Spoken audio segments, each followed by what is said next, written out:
the session where we look at the lockdown measures that we adopted and how we tried to contain the pandemic after March the 16th. And then we're going to look at the vaccine programme.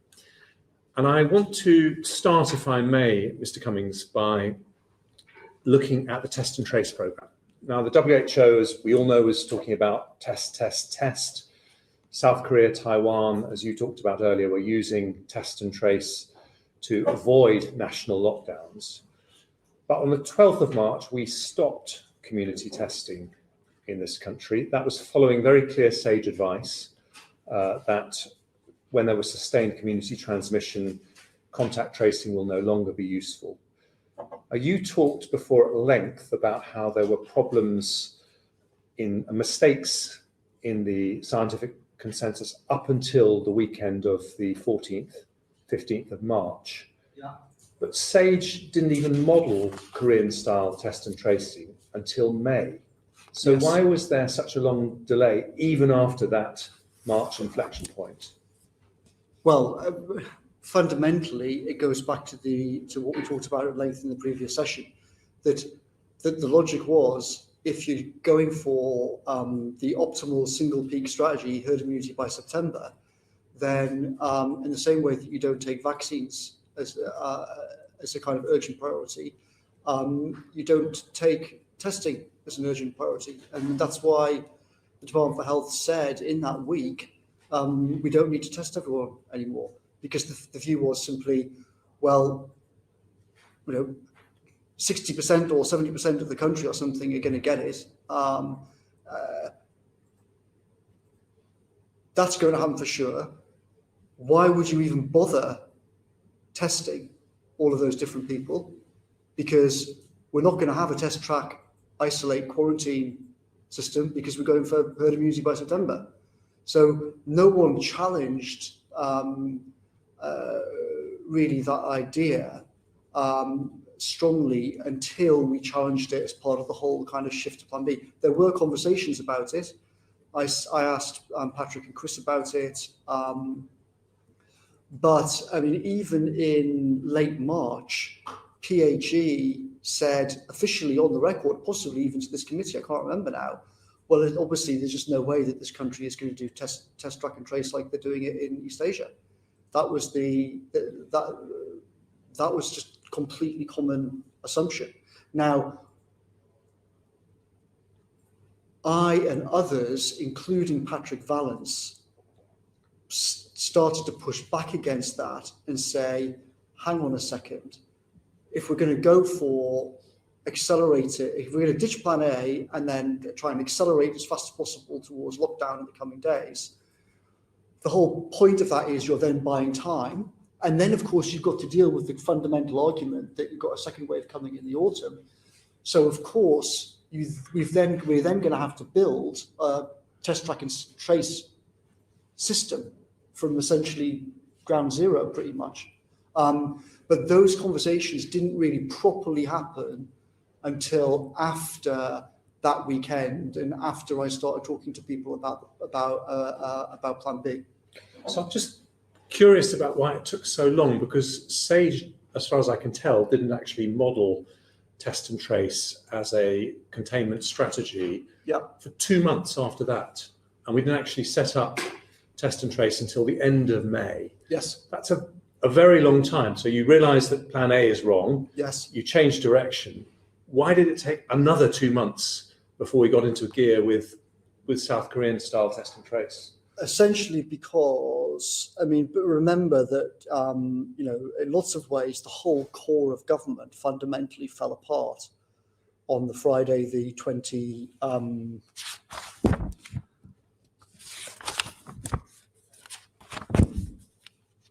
what is it, Friday, the 20,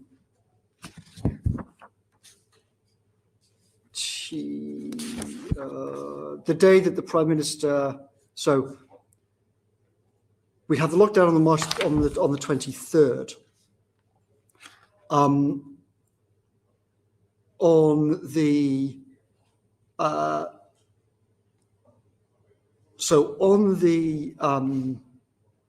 Over the weekend, so slightly backtracking, over the weekend of the Saturday 14th, Sunday 15th, one of the things that I did was I called a brilliant official who had been working on the Brexit no deal preparations, a guy called Tom Shinner. And I said to him, total meltdown, we need all great people. Will you quit your job on Monday and come in? He did. He then went to a whole bunch of people who he'd worked with on the Brexit preparations, including the former commanding officer of the SAS, a guy called Alex Cooper, who was a brilliant guy. Alex Cooper was then essentially drafted in to build a team to start building factories on the ground, to start trying to take this. You had PHE, this entity that was doing very few tests and had no plan for how to expand it and didn't think it was possible for all the reasons we've discussed. Alex Cooper was then basically given the job, build a team and start going around and building factories so that we can scale this whole thing up. However, the government then basically, the core of the government kind of collapsed when the Prime Minister got ill himself, because he's suddenly gone, and then people are literally thinking that he might die. By the time I came back on the 13th, I think it was, of April, we had this terrible situation where Alex Cooper and his team were trying to build the foundations for a whole new test and trace system, for mass testing to PCR, the whole thing. And of course, bear in mind at the time, we also had the classic problem that all the supply chains were collapsing because we couldn't buy all the stuff that we needed abroad because everybody was kind of impounding things on the airfields and whatnot. So we had to do all of this domestically and build the domestic manufacturing up. In my opinion, disastrously, the Secretary of State had made, while the Prime Minister was on his near deathbed, had made this pledge to do 100,000 by the end of April. Now, this was an incredibly stupid thing to do because we'd already had that goal internally. We'd already had conversations 10 days earlier to say, instead of cancelling testing, we should be ramping up testing. And it shouldn't just be 100,000. We should be heading for 1 million tests a day and more. But that means building the kind of architecture and the foundations to do all this properly. What then happened when I came back around the 13th was I started getting calls, and number 10 were getting calls saying, Hancock is interfering with the building of the test and trace system because he's telling everybody what to do to maximize his chances of hitting his stupid target by the end of the month. So we had half the government, with me and number 10, calling around frantically saying, do not do what Hancock says. Build the thing properly for the medium term. And we had Hancock calling them all saying, down tools on this, do this, hold tests back so that I can hit my target. Now, in my opinion, he should have been fired for that thing alone.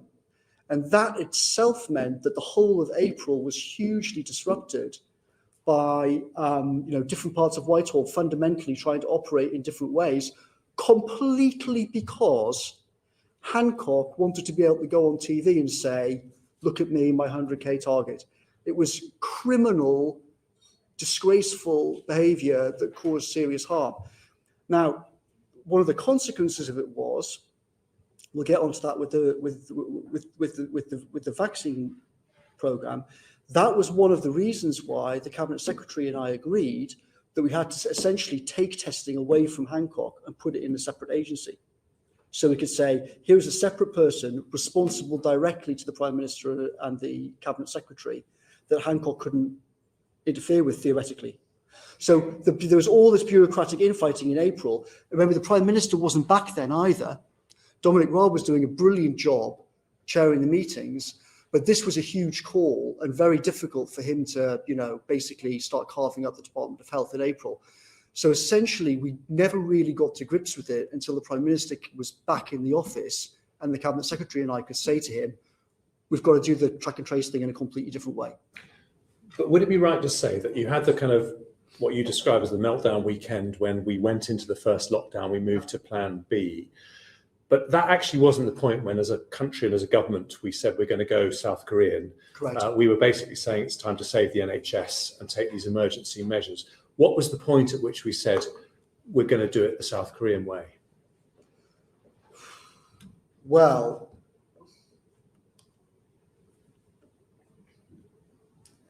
I mean, it was an emerging thing. So over the week after the meltdown weekend, the week of the 16th, you had kind of part of the system still operating, and all the graphs of at the time, which I can share with you, show the system, the kind of official Cabinet Office DH system is still showing all the graphs as if we're going along towards herd immunity in September still. The same week you have me and others trying to bounce the system into locking down, to racing through everything as soon as possible, and hacking together what Plan B would look like. But it was extremely disjointed and confused. You know, there's texts from me to people saying, we've got to have a plan for 100,000, we've got to have a plan for 1 million tests. Instead of closing it down, we should be wrapping it up. But it was, we didn't even have a plan for lockdown. So we were trying to get to lockdown and also get other people working on what would this South Korean thing look like. Then the Prime Minister goes down and nearly dies. So it was really only when I come back in the second half of April, I talked to Tom Shinner, I talked to the Cabinet Secretary. Both of them are tearing their hair out about the situation, about the 100K target, quite completely correctly, saying to me, we've got to do something about this and we've got to get a grip of Hancock. But it was really only when the PM came back and then we sat down and said, look, we've got to set up a separate agency. We've got to rejig the whole Whitehall paraphernalia around this. And we've got to build the testing system, but also the whole data system and potentially another whole set of tools as well. So what I wanted to do was essentially the same as it happened in South Korea and Taiwan and places where you start using bank data, you start using mobile phone data to triangulate where people are, use the data coming off cell phone towers and things like that. So it wasn't just the testing system we had to get built up, it was also the whole data architecture as well. And of course, we had huge legal problems because you had a whole bunch of people coming back in the legal system saying, first of all, EU data law on GDPR basically means all of this stuff is illegal, medium term.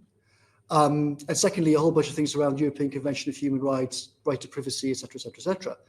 So we've got to build this testing, we've got to build this data, we've then got to think about all these complexities about the legal side. Now, back at the end of February, I got the Cabinet Office to call the ICO and basically put out a notice that just said, if you're working on COVID, assume that what you're doing is legal in terms of GDPR.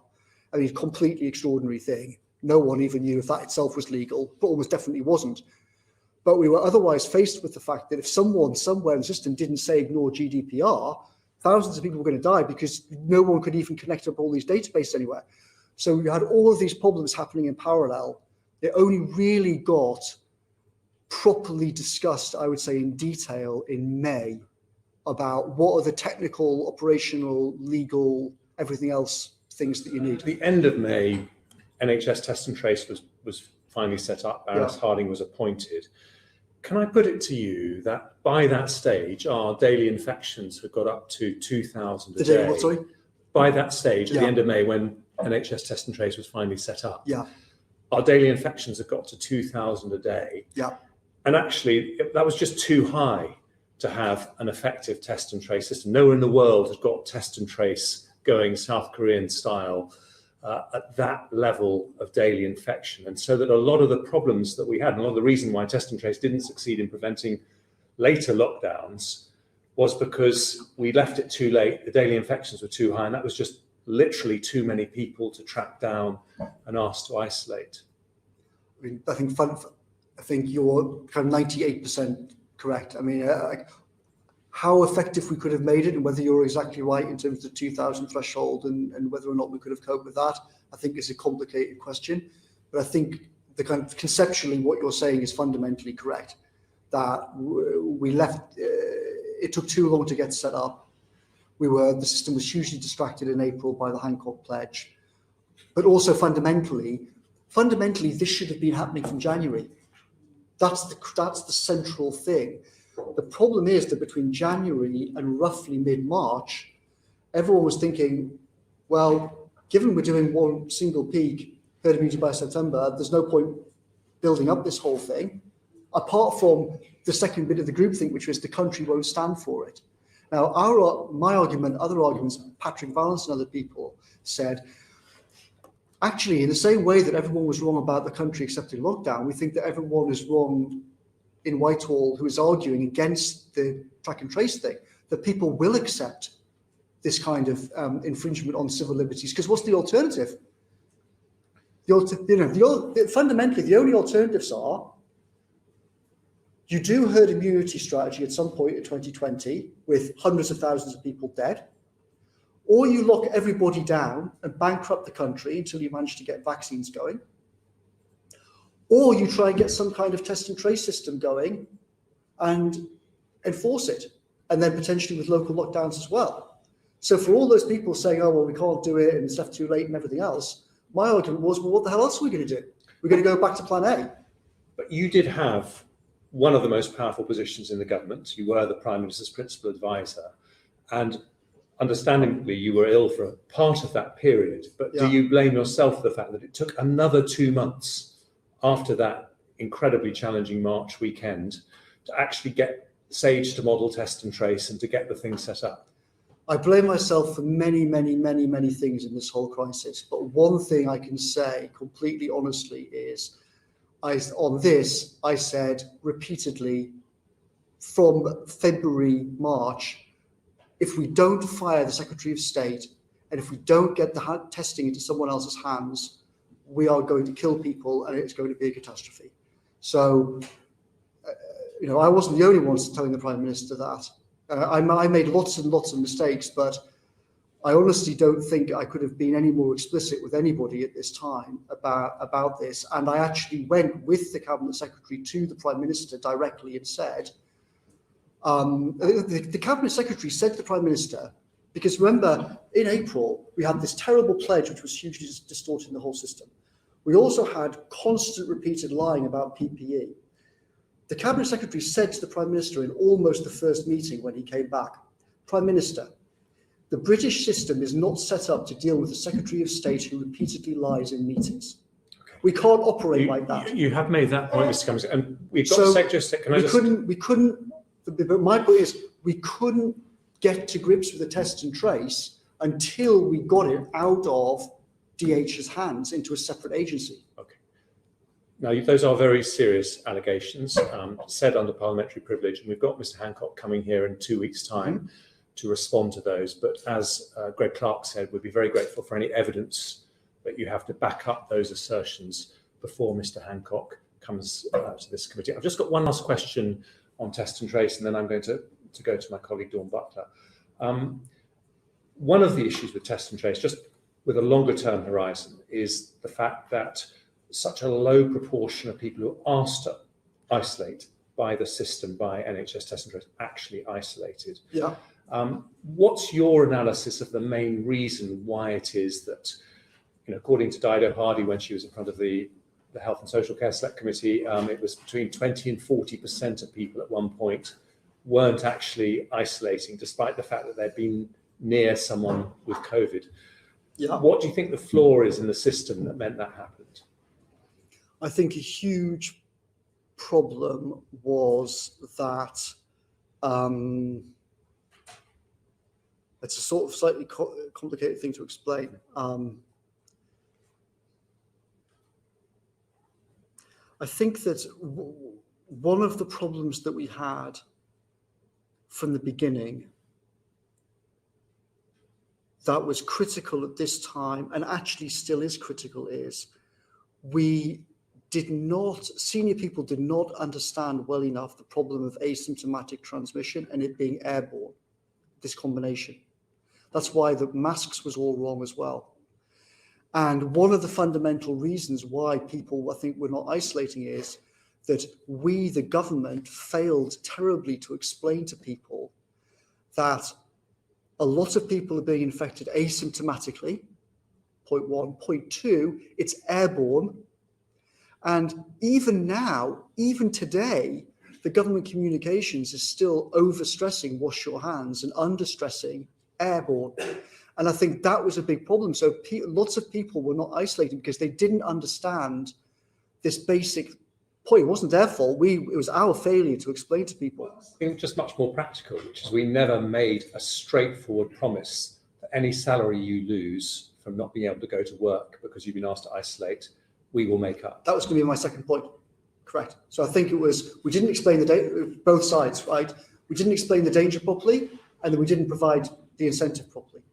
And this was discussed at the time.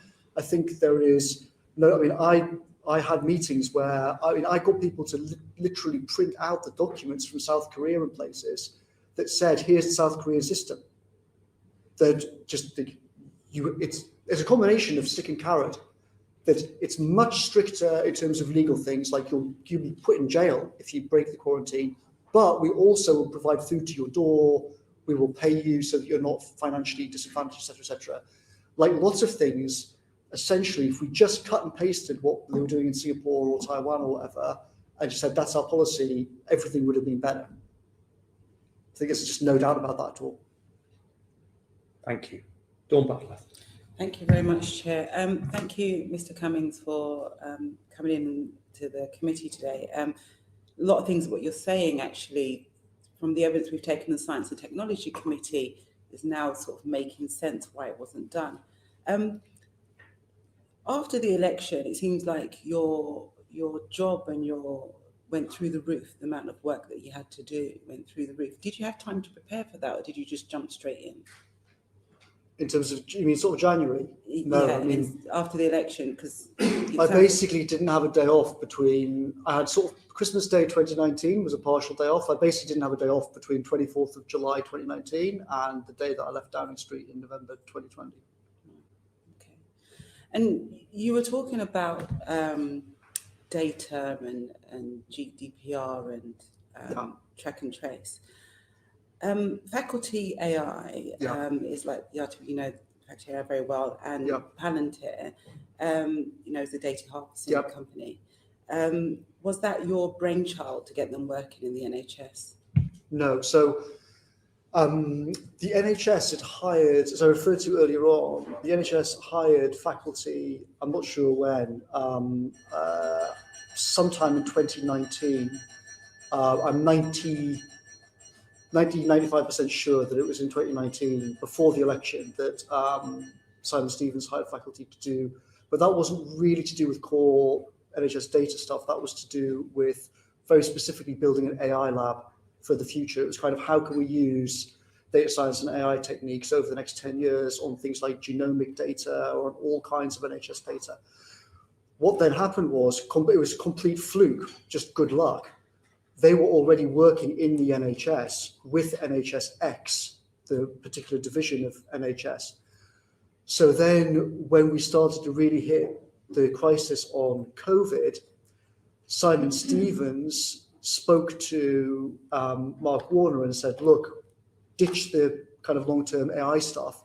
Can you help us with the immediate data problems? So Mark then brought his team in, and that's partly what the kind of very, very fortuitous chain of circumstances is why he then started telling me on the 5th of March, I'm in these meetings about the plan. This plan seems insane. Well, is this really right? So we kind of got lucky. Palantir were brought in after that, essentially because Mark Warner and faculty talked to, as I said, referred to earlier, this outstanding official, Nin, who was working in the NHS. They essentially were kind of looking through all the things they needed to do, and they agreed, right, I think, I can't remember now, but it was basically Microsoft will do this part of it, Palantir will do this part of it, some cloud service will do this part of it, faculty will do the kind of very sophisticated AI stuff. So and Mark and Nin basically work with a team of people to kind of combine the best of the official system with getting help from companies, because some of these companies essentially had stuff that you could just use off the shelf. That was the thing, because by the 5th of March, we didn't have time to go around and start building a whole bunch of things from scratch. So what Mark and Nin did was they basically went around different tech companies and said, right, can we pinch that from you, that from you, that from you, that from you, and then kind of hack it together in the NHS. And do you have any concerns around Faculty AI and Palantir at all? And so I don't really know very much about Palantir. I know that Mark Warner is one of the smartest and most ethical people that I've ever met in my life. I think without him, thousands of people would be dead. And I know that his involvement in it has come at a lot of personal costs for himself and for his company. You know, him and this company have actually suffered in various ways from having got involved with the government and having helped. So, in what way have they suffered? Well, just sort of huge conspiracy theories everywhere, all kinds of claims about, he was getting blamed for the app. Faculty were getting blamed, which they had absolutely nothing to do with whatsoever. And it was all, it all became part of this conspiracy of Cummings, Facebook, the referendum, data. Cummings is building the app. Were they involved with that? You mean they were getting blamed for the app that got scrapped? Exactly. Yeah. All sorts of things like that, which were reputationally damaging, which they had literally zero to do with. Yeah. Was that because of the within the data protection within the app that got scrapped? There was something in there that said that people's data would be kept for 20 years. Was it because of that why they were being blamed? Because obviously their job is genome sequencing, so that would really help having data for 20 years. No, so first of all, faculty doesn't do genome sequencing. Secondly, they had literally zero involvement, as far as I'm aware, in anything to do with the app. Why exactly the first app failed, I understand. I mean, I was not greatly involved with this. My understanding is that it failed because fundamentally Apple and Google insisted on certain kinds of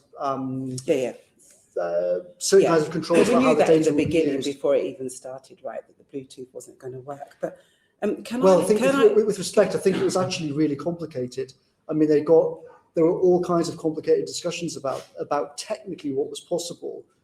And I think there was only one other country that was trying to use the same sort of technology using Bluetooth, and they had to scrap it. But I don't want to get into that. Sure. Can I read you what Amnesty has said? Amnesty has said that Palantir is a data mining company, and over the course of the coronavirus pandemic, the UK government has quietly granted access to millions of UK health data records to Amazon, Microsoft, Google, and Palantir to build a COVID-19 database. So Amnesty has expressed some concerns around who has the data and what they're going to do with it. Yeah. And they stress that the public needs transparency. Yes. Do you agree with Amnesty? I completely agree that the public needs transparency, but I think from what you've read out, I think that there's a fundamental misunderstanding in what Amnesty is saying. I'd be gobsmacked if non-anonymized data, patient data, is being shared with companies like that. I would bet a lot of money that's not the case. Well, I think that data is anonymized. Well, online, when you sign up, so I went to order lateral flow tests to my home, and it actually says that your information may be used for different purposes and may not directly relate to your healthcare and may not be anonymized. And so it actually says that when you sign up. In the end, I didn't sign up, and I just went and picked it up from the local. So you're talking about the NHS test and trace system. So this is the NHS when you're ordering. So you say it's very unlikely that any of these companies would be given data that's not anonymized. And I'm saying to you that actually it's not that unlikely because it actually says it in black and white. But your data may be given to companies and it may not be anonymized. Well, I mean, I'm not an expert on all of this and exactly which companies. I know that it's incredibly complicated. What I am sure of is that faculty does not have personalized data at all. They don't operate like that. Any data which they use is all anonymized. Personal data is no use to faculty. Yeah, Palantir is more interested in personal data, right? So faculty is more artificial intelligence. It all depends which part. So I don't know to what extent Palantir. So as far as my only real engagement on the Palantir question was on the NHS kind of bed, ICU, capacity, ventilator, etc. data, all of which obviously is not patient data at all. So there's no questions about personal records. That was my only engagement with the stuff, because I was building the dashboard. My engagement with the whole project was the data dashboard that Palantir was working with the NHS on for decision making. All of that was nothing to do with personal medical records of any description. Whether or not Palantir was also working on a separate thing involving personal records, I've no idea, I'm afraid. Don't know. But did you have any more questions? Yes, just can I ask just a quick couple of questions? Just Joint Biosecurity Centre. Yes. Can you just tell us a little bit about that? Because we don't know much about it, like who attends. Have you ever attended a meeting? Who's on it? Yes. It was essentially it was created partly as an attempt to, as Jeremy said, to kind of like, how do we make this transition from plan A to plan B? A big part of it is test and trace and the whole data side. And obviously PHE had just senior management of PHE had been, the whole thing had just not worked, as putting it politely. Everybody in April came to me, including the CSA and the CMO, and said, you cannot trust PHE with what needs to be built. So the new JBC was essentially part of the kind of Whitehall rejigging of the machinery. Right, we've got to strip test and trace out of DH. We've got to create a new surveillance function that can integrate all of this different data, because we also had, at this point, I was getting the analytical private office number 10 built up, and they were looking at all these different things across the world. So there were things like sewage data. Right. You could start having all this different kinds of stuff coming in. Who else was on it? You needed to have an entity that could look at all of this different stuff and then... Understand. Can I quickly just ask who else was on it? On it in what sense? Who else attended the meetings? With me and the JBC? Yeah. I mean, it was just senior officials, and I never had any, if you mean with their private companies involved, no. Any Great, final? and the final question, I was just confused about Amazon. What role has Amazon played in all of this? As far as I mean, all I can remember about Amazon is that Amazon came to us in March and offered help in various ways and said, look, we've obviously got a huge distribution network in various ways. If there are ways in which we can use that to help you, then we will.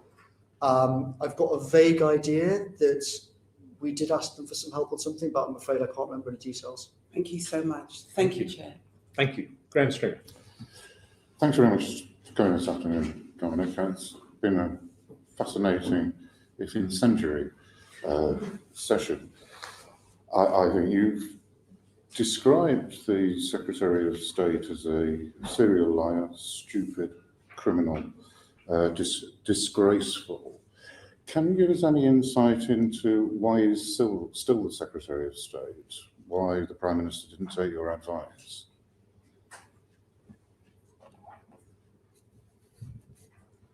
He came close to removing him in April, but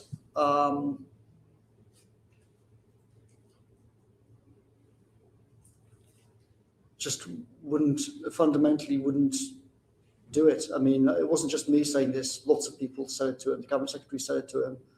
I mean, pretty much every senior person around number 10 said to him that we can't go into the autumn with the same system in place, otherwise we're going to have another catastrophe on our hands. But can you give us any reasons that the Prime Minister gave for keeping him in position?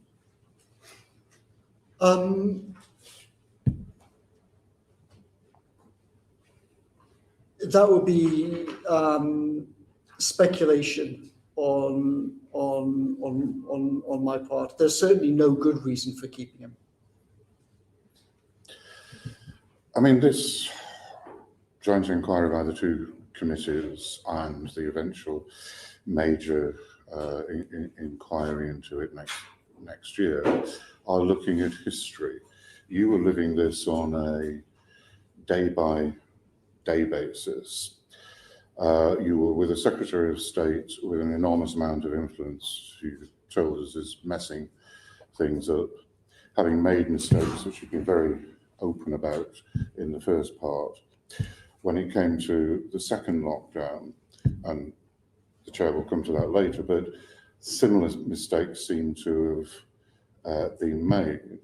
I know from working with you in a different context that you're a man of principle.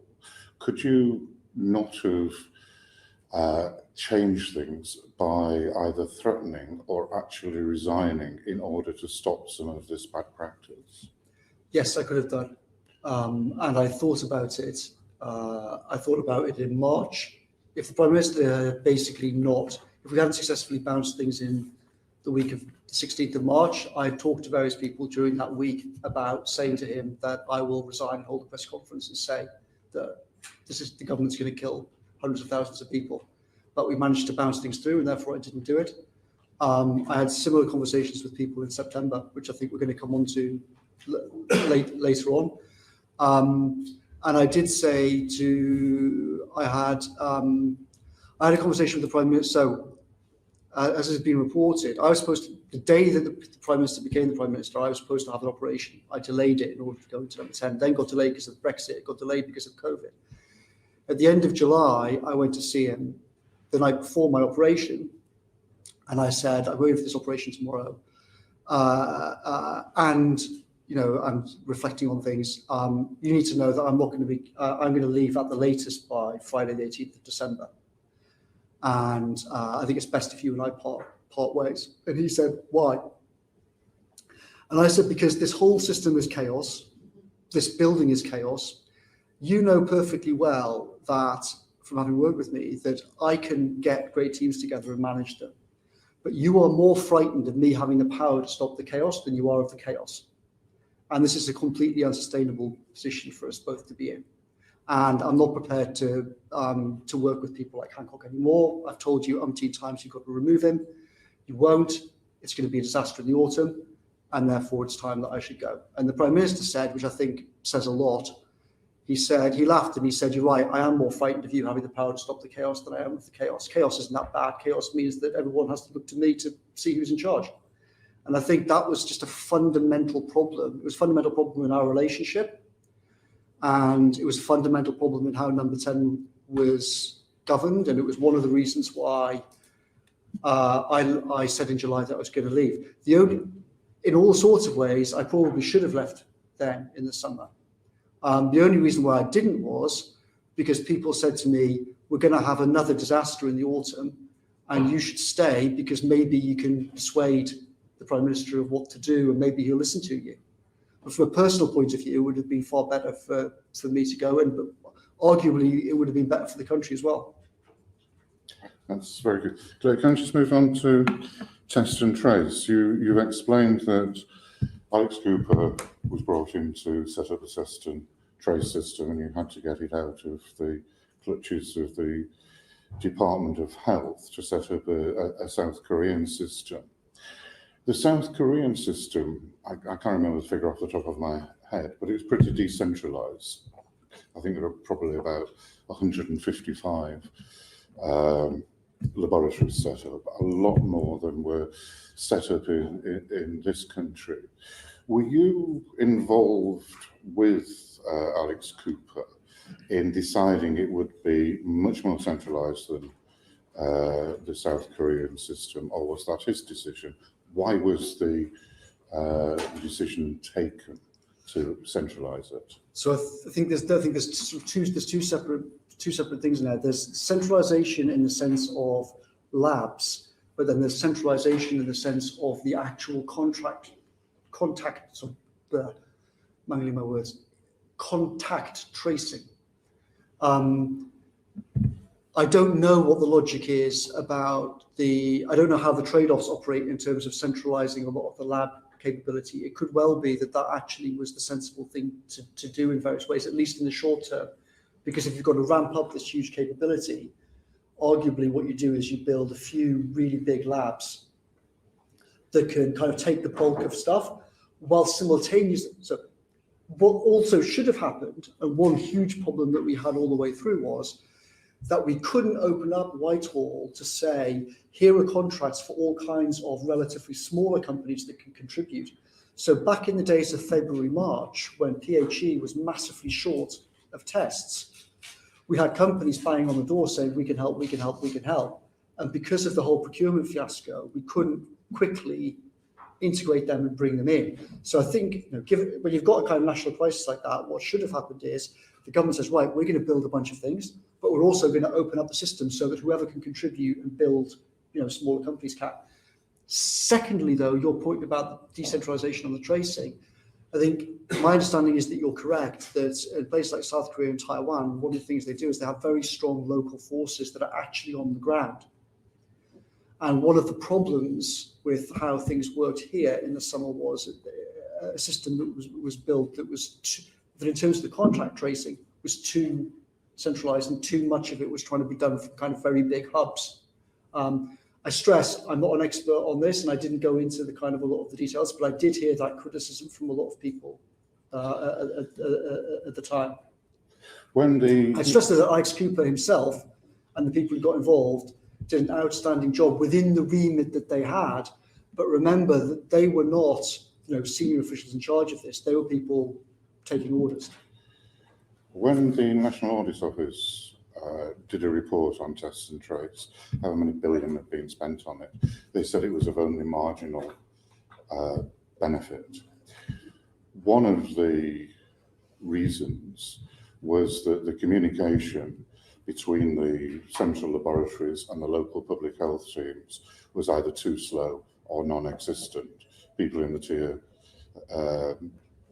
the second level of testing weren't being given they weren't passing the information on to local people. And I understand what you're saying about smaller laboratories and the contracts, but there were people like Paul Nurse, a man of huge distinction, university laboratories, public health laboratories, all offering to do it within their remits. Do you understand, can you tell us why those were turned down, and why the system between the central laboratories and the local public health teams didn't work, so that there was only a marginal benefit from all that expenditure? Well, as I said, I think it was part of the general procurement horror in DH that people like Paul Nurse, we had companies beating our doors down in number 10 saying, we can't get people on the phone, we've got these tests, we can have them verified and put them down, etc., etc. That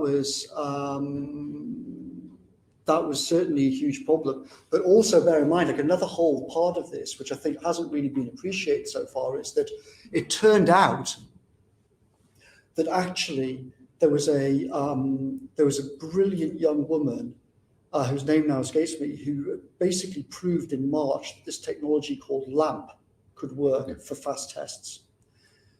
And there was also other work done in March showing that lateral flow tests would work. And various people put together a plan for how to scale up all of this stuff in March.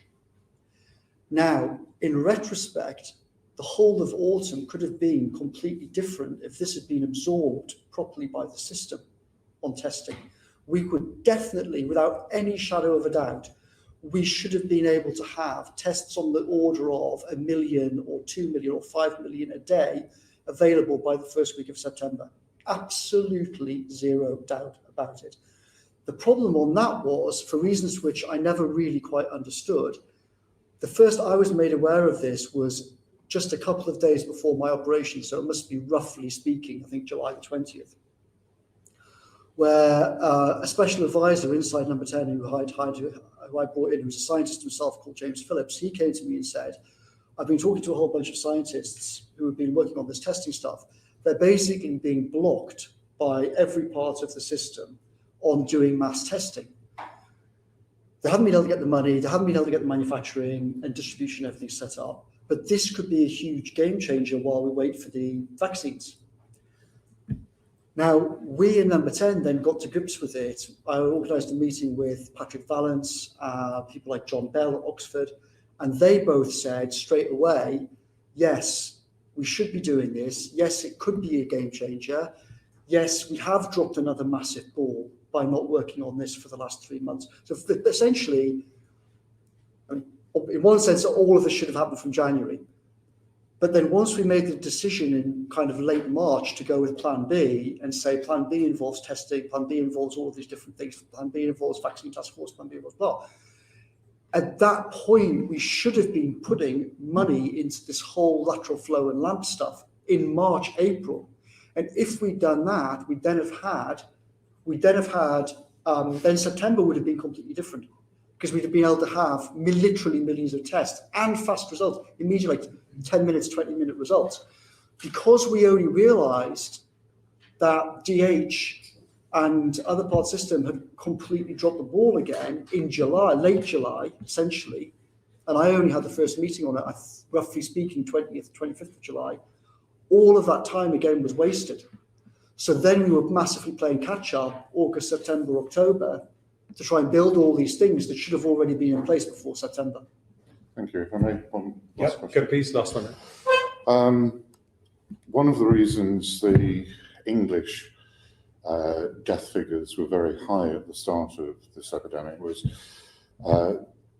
the fact that untested people were sent back into care homes, and they themselves got poorly and infected other people in those care homes. Yep.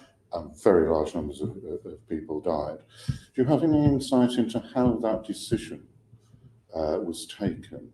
And was Number 10 involved in that decision, or was it entirely a health department decision? So that was one of the other things that we found shocking. That when we realised in April that this had happened, the Prime Minister said a less polite version of, "What on earth are you telling me?" But when he came back after being ill, what on earth has happened with all of these people in care homes? Hancock told us in the cabinet room that people were going to be tested before they went back to care homes. What the hell happened? So he actually said in cabinet that Not in cabinet, in the cabinet room. Oh, sorry, not in cabinet. So, but directly to the Prime Minister. Yes. We were told categorically in March that people will be tested before they went back to care homes. We only subsequently found out that that hadn't happened. Now, all the government rhetoric was, we put a shield around care homes and blah, blah, blah. It's complete nonsense. Quite the opposite of putting a shield around them. We sent people with COVID back to the care homes. Thank you. That's extraordinary. Thank you. Thank you. So we now have Anam Kaiser-Javid. She did her maiden speech last week, and it's her very first select committee. So welcome to you and your questions. Thank you, Chair. I hope they're all as exciting and as engaging as this one. Thank you, Mr. Cummings, for joining us today. So you've referred to failures and you've made apologies. Is it fair and a fair assessment, however, to say that there's been a wealth of expert knowledge, whether that's from SAGE, from the CMO, even from university papers who have researched COVID. So you've got this wealth of expert knowledge that's been available, and SAGE themselves discussed travel restrictions in early February, and they noted that direct flights from China are not the only route for infected individuals to enter the UK. And with hindsight, we've seen that to be true. We now know that most saving cases were in fact from Europe. So we've got this expert advice that's telling us this.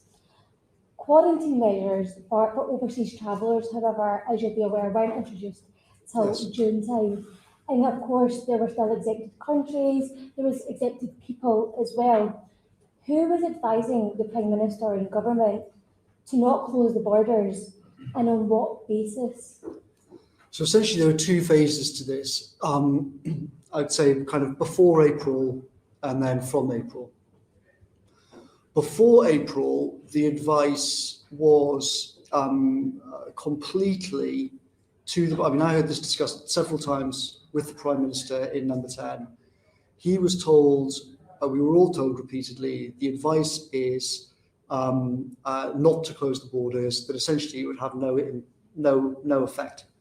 At this point, at this time, I think another kind of sort of groupthink thing was it's basically racist to call for closing the borders and blaming China and the whole China New Year thing and everything else.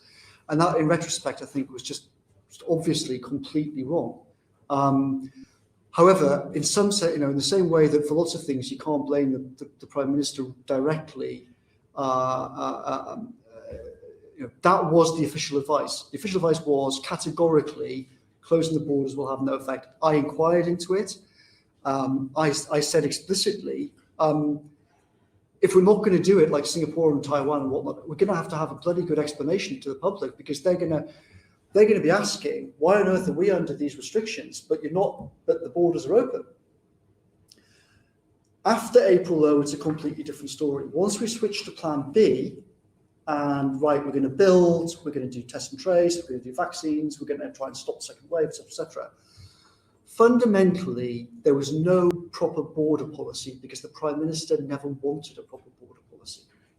Repeatedly, in meeting after meeting, I and others said, all we have to do is download the Singapore or Taiwan documents in English and impose them here. We're imposing all of these restrictions on people domestically, but people can see that everyone's just coming in from infected areas. It's madness. It's undermining the whole message that we should take it seriously. And his basic argument at that point, he was back to lockdown was all a terrible mistake. I should have been the mayor of Jaws. We should never have done lockdown 1. The travel industry will all be destroyed if we bring in a serious border policy. To which, of course, some of us said, there's not going to be a tourism industry in the autumn if we have a second wave. Like, the whole logic is completely wrong. If we don't bring in a proper border policy now, and a bunch of other things, we're going to have a second wave in the autumn, and everything is going to be shut. Forget just tourism. But he was, he had the Daily Telegraph with their stupid campaign on the whole subject. He had Tory MPs going crackers about it at the same time. And essentially at that point, he was we should never have done lockdown. I should have been the mayor of Jaws. Now I'm going to be, open everything up, get on with it. And me and others just could not win that argument. We never won the argument. As of today, look at the whole thing about variants. We still don't have a proper border policy, in my opinion. Sorry. Is it a fair assessment to say that the economy and finance was prioritised over people's lives when we think about a border policy to encourage people to travel into this country, to spend money, to rejuvenate the economy? Was that prioritised? Again, I would say you have to distinguish. It would not be fair to blame the Prime Minister for what happened before March, because all the scientific advice from SAGE and the DH was to do that. So I think you can't. He definitely was not prioritising tourism over the economy in January and February. I heard him say explicitly myself to the Science Advice and to the Department of Health, hang on, aren't a lot of people going to think we're mad not closing the borders? So the Prime Minister did push on that in January and February, and it would be wrong and unfair to say that he prioritised the economy at that point. However, after April, it's a different story, and at that point, yes, he was prioritising the economy. Okay. So I just find this really interesting. So prior to my election, I was a secondary school teacher. I taught modern studies and politics, and I specifically remember a lesson in early January 2020 when the first outbreak happened, or when we were discussing it in class. And I was explaining to my pupils that there's an area called Wuhan in China.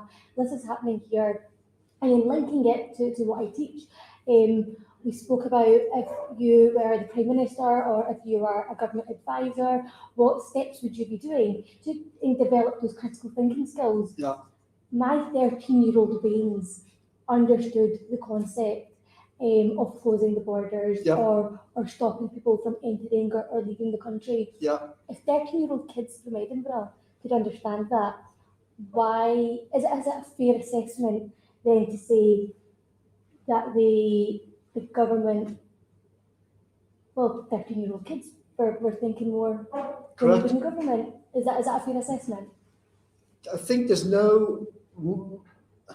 my perspective on it is that huge parts of the public health if you just look at this is sort of part of a general issue. Huge parts of the public health administrations in Britain and America were captured by memes which were obviously ludicrous. They said, don't wear masks, masks could be dangerous. Turned out to be complete nonsense. They said, don't close the borders. It's, as you say, common sense, obvious nonsense. It's just, in my opinion, it's unarguable that obviously we should have shut the borders in January. We should have done exactly what Taiwan did on whatever it was, New Year's Eve or whatever. We should have said, right, dunk, that's it. Yes, that has some disruption, but the kind of cost-benefit ratio is just massively out of whack. And at least it's worth a try. Like lots of things, at least you try it. If it doesn't, what's the worst that's going to happen? If it doesn't work, okay, well, you've still got the whole nightmare to deal with anyway. But as it was, we were dealing with the whole nightmare. So there was just no fundamentally good logic to not shutting the borders in January, in my opinion. And there was never any logic to it after April. To begin with, the Prime Minister was confused, everyone was, everything was, as I described, was a nightmare. But from the summer, fundamentally, the view was, well, we're past it now, COVID's in the history, etc., which was obviously just a terrible, terrible mistake. So leading on from that, leading on from that, during this point, the devolved nations were calling for tighter restrictions. For what, sorry? The devolved nations were calling for tighter restrictions in terms of border control. Yeah. Who in the government had that responsibility of achieving a four nations agreement on this? I mean, essentially, the Prime Minister had responsibility for it, and there were numerous meetings in the cabinet room where it kind of percolated up through the system. Department for Transport was not keen on doing it either because they were all worried about the effects of tourism. Okay. But fundamentally, that decision was made repeatedly in the cabinet room in Number 10. And would you, or are you of the opinion that the views of the leaders of the devolved nations were listened to during this, specifically thinking about the border policy? I can't really say if they were well listened to or not, to be honest. I mean, I can't really remember what they were saying, and I can't really remember much of the discussion around that question. Okay. I'm afraid. Okay. One last question, if that's okay. So as I said, I'm a teacher, and you obviously have school inspections that happen. In England, it's Ofsted that run it. You've got 4 grades. So you've got grade 1 is outstanding, grade 2 is good, grade 3 is required improvement, and grade 4 is inadequate. How would you rate the government response on those 4 grades? I would say some individual brilliant performances, overall system total failure. Okay, so you give it a grade 4, inadequate. Yeah, okay, thank you. Barbara Keeley. Thank you. Mr. Cummings, I think what you've told us so far about social care is astonishing, but I'd like to ask some more questions about it, because clearly what we're talking about is hundreds of thousands of vulnerable people in care homes, 1.5 million care staff who, we're talking at the February-March time into April, were without PPE and testing. Now, you've said on social media that one of the worst failings was the almost total absence of a serious plan for shielding or social care last March. And there was a widespread delusion we had a great plan. It turned out barely to exist. Why didn't Number 10 move quickly to protect care homes, which everyone knew would be vulnerable in an infectious outbreak? So it was discussed, and we were told that people would be sent back to care homes after they'd been tested for COVID, and we were told that there was a plan for shielding. It turned out that neither of those things were correct. We didn't really understand the catastrophe around people being sent back to care homes who were already COVID infected until April. We realized the lack of a shielding plan, roughly speaking, the week of the 9th. I organized a meeting on it in Downing Street on Thursday, the 19th. And we looked at it then, and essentially we realized that yet again, as soon as you poked holes in things, there was nothing there. And essentially what happened then was that some officials said, there's basically nothing we can do. We haven't built the tools in advance. We can't get all these databases to communicate and whatnot. And this is where we're in this ludicrous situation of we're going to send out these shielding letters without putting in the helpline number, because the helpline number was basically not set up and they hadn't got a call center to answer and everything else. And I said, and others said, well, what the hell are all these people going to do? I mean, we're telling them they've got to stay at home and that someone's going to help them, and they've got to stay at home, otherwise they're going to die. But we're not giving them even a number to call to say that we need food, we need medicines, we need other help. Like, what's going to happen to all these people? And essentially, there was a lot of shrugging. And thank goodness, a group of officials led by this great woman called Jen Allen, who worked at the government digital service. She worked with a guy called Oliver Lewis, and they basically got a team together between the Cabinet Office and the digital service and CLG. And there was a brilliant SPAD in CLG called Olivia. She kind of got some people from CLG together and said, and they kind of jiggled together a team and said, right. And then they got a company involved and said, can you basically make all these databases talk to each other so that we can put the helpline out, and then people call up, we can take the details, and then we can get food delivered to them. And it's a bit of a similar kind of thing to the data between faculty and the NHS. Similarly, a company called, I think, Newton, but I might have got that wrong, worked with this team with Jen Allen, and they figured out a way to kind of bodge together these databases so you could start to do it.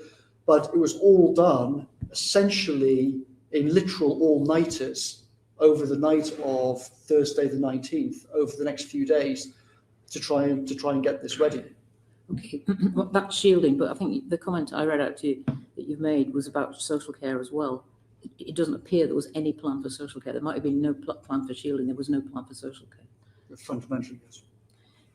In fact, it was reported in the media in March that you outlined the government's strategy in February, and it was said to be herd immunity, protect the economy, and if that means some pensioners die, too bad. That's in February. Was that the view held in government about the deaths of older people from COVID? No, and also I never said that. It's that story in the Sunday Times had invented meetings on the 12th of an invented meeting on the 12th of March, which never actually occurred, as you can see from the SAGE documents. It had an invented story about me in general and why I changed my mind and where I changed my mind and everything else. And I had this fake quoted. It actually caused huge trouble. I had people at my house threatening to kill me as a consequence of it. The journalist involved said afterwards it was the worst professional mistake of his career, but the damage was done, and it created this terrible impression that essentially we didn't care about people. Yeah, but it was not. It wasn't true. We didn't care enough to have a plan for all those people needing care. We didn't care enough to have a plan for people in care homes or for people receiving care at home, who necessarily had to have people coming into their homes or necessarily had to live in homes which are not generally suited for infection control. This is an infectious outbreak, and care homes, people come in and out, they're working there, and they're visitors. It's not just the view of me. I literally spoke to people who work at the Cabinet Office today, who said, when I look back, one of the biggest things that it was just terrible is the lack of a plan for that. And well, let's just examine what happened then, because you talked about what happened on discharge. On March the 17th last year, NHS England wrote to hospital trusts telling them they could maximise bed capacity by discharging every patient they could safely discharge. Now, at that point, there was hardly any testing of those people. You've said that, I think you said that there was an intention to test, or it was said there was an intention to test, but it wasn't possible to test. On that major policy change of discharge, Was that change discussed at meetings between NHS England and ministers and advisors? What were the views around at the time of the risks? Because surely somebody weighed the risks. Yes, it was discussed. It was discussed in the cabinet room in front of me and the Prime Minister and Secretary of State Matt Hancock and other senior officials. And what were the views of the risks that were being taken by doing that? As I said before, we were told that the people were going to be tested. Right. And we obviously discussed the risk. We were thinking, hang on, this sounds really dangerous. Are we sure? But it was a kind of well, there's no alternative because the whole original plan had gone so badly wrong. The view was, well, we've got to try and free up beds in the NHS to deal with the wave that was coming. So the view was, there's no alternative, but secondly, we were assured that the people who were being sent out would be tested. And as I said, it was only in April, after the Prime Minister and I had both ourselves been ill, that we realised that what we were told would happen never did happen, or only happened very partially and sporadically. At least, I mean, I'm sure some people were tested, right?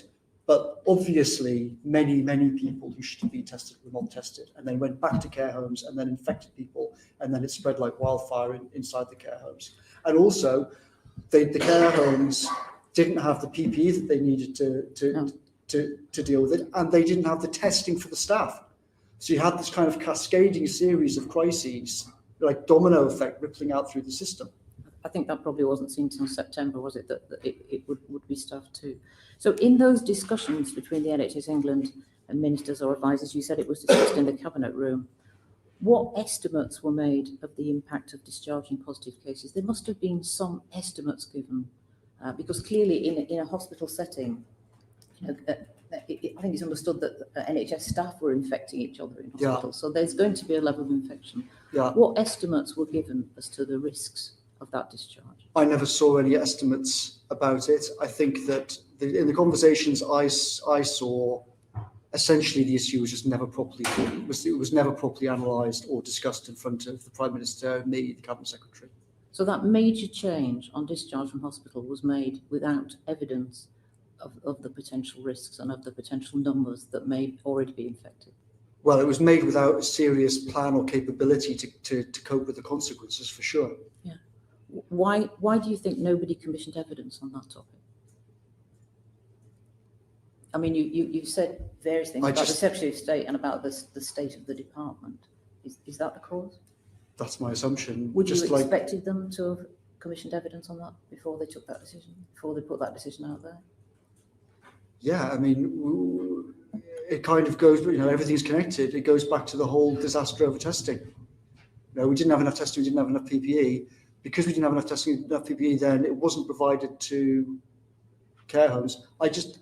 My impression looking back was that in the same way no one thought about how to produce the details of what to do on shielding, and therefore I had this terrible meeting on the 19th on shielding. I just think that the whole thing around care homes was the same, that just fundamentally it had never been properly dug into. And what happened was, in the crisis environment of complete chaos in that week of around the 16th, as we were heading towards lockdown, people just said, well, we've got no alternative and do this. And why on earth Hancock told us that everyone was going to be tested, I've absolutely no idea. But we all now know that it definitely didn't happen.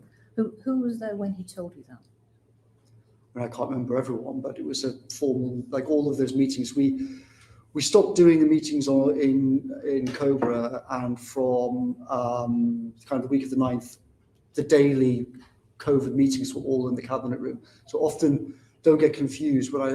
Cabinet was essentially not really relevant to any of these things in the March period. When I say the cabinet room, I'm not referring to cabinet meetings at all. Often the only people there were the Prime Minister, Hancock, and then occasional other ministers that were relevant to that specific thing. So this meeting was PM, Hancock, Cabinet Secretary, me, bunch of number 10 staff, some DH staff, other people on Zoom, possibly Simon Stevens there, possibly not, I don't remember now. Okay. Looking back at the whole thing then, after COVID was seeded into care homes, do you think... Looking back now at what we're just discussing, after COVID was seeded into care homes, do you think the government, including SAGE, was taking that risk of transmission into care home settings as seriously as they should. And I want to look at this in the context of what you said since. Was it the start of the thinking by the Prime Minister that has been reported as COVID is only killing 80-year-olds? Was there a sense that it kind of didn't matter because it's people at the end of their lives and it just didn't matter? So it's two different questions there. Your first question, I think, was essentially, was this taken seriously, properly, and everything else by Number 10, etc., etc. The answer is obviously no. It wasn't. It was not thought through properly. There wasn't any kind of proper plan. It's clear in retrospect that it was just completely catastrophic situation happened with these people being sent back untested and then seeding it in care homes. I think there's no other way to describe it than that. You know, like all of these things, I don't, you know, it wasn't deliberate. It was just, it was a function of the overall fact that the system was just completely overwhelmed. The Prime Minister's views on COVID and who it had killed was relevant, but that was relevant in September, October. It wasn't relevant to this point now. Okay, thank you. Dean Russell. Oh, I'm happy to go. I do apologise. It's Luke Evans next. Apologies, Luke. Thank you, Chair. One thing we do have control over in an emergency is the way in which we communicate. Arguably, that's your strongest suit, given your track record with Brexit. What would you score the government out of 10 on its communication, both to the NHS and to the public, 10 being this is gold standard, or 0 being the lesson learned, we should never do this again?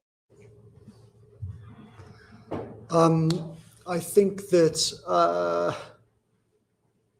so some of the people working on the communications were some of the best people in the world. And one of the great myths about the whole thing is that, the reason for all of these problems was bad communications. Fundamentally, the reason for all these problems was bad policy, bad decisions, bad planning, bad operational capability. It doesn't matter if you've got great people doing communications, if the Prime Minister changes his mind 10 times a day and then calls up the media and contradicts his own policy day after day after day. You're going to have a communications disaster zone. A few things are discussed more inaccurately than communications. So inevitably, there were certainly mistakes made on communications for sure. But all the big things that people think, why did that go wrong? Why did that go wrong? Like, for example, the whole thing with Rashford. The Director of Communications said to the Prime Minister twice, do not pick a fight with Rashford. Obviously, we should do this instead. The Prime Minister decided to pick a fight and then surrendered twice. After that, everyone says, oh, well, your communications is stupid. No. What's stupid is picking a fight with Rashford over school meals, and what should have happened is just getting the school meals policy right. So it's easy to blame communications for bad policy and bad decision making. Let me pick you up on that, because no plan, stands the test of time when it hits the enemy. This was a novel virus, but the benefit you have in communications is we went into a second lockdown. So what were the lessons learned from communicating in the first lockdown that came out to play in the second lockdown? And looking at that, there was a third one which you weren't involved in, but I'd be interested in your lessons learned, because that's what the essence of this inquiry is about. I think the same thing happened in the autumn as happened in January. It was bad policy and bad decisions. The problems in the autumn were not fundamentally communications problems. They were that the Prime Minister made some terrible decisions and got things wrong and then constantly U-turned on everything.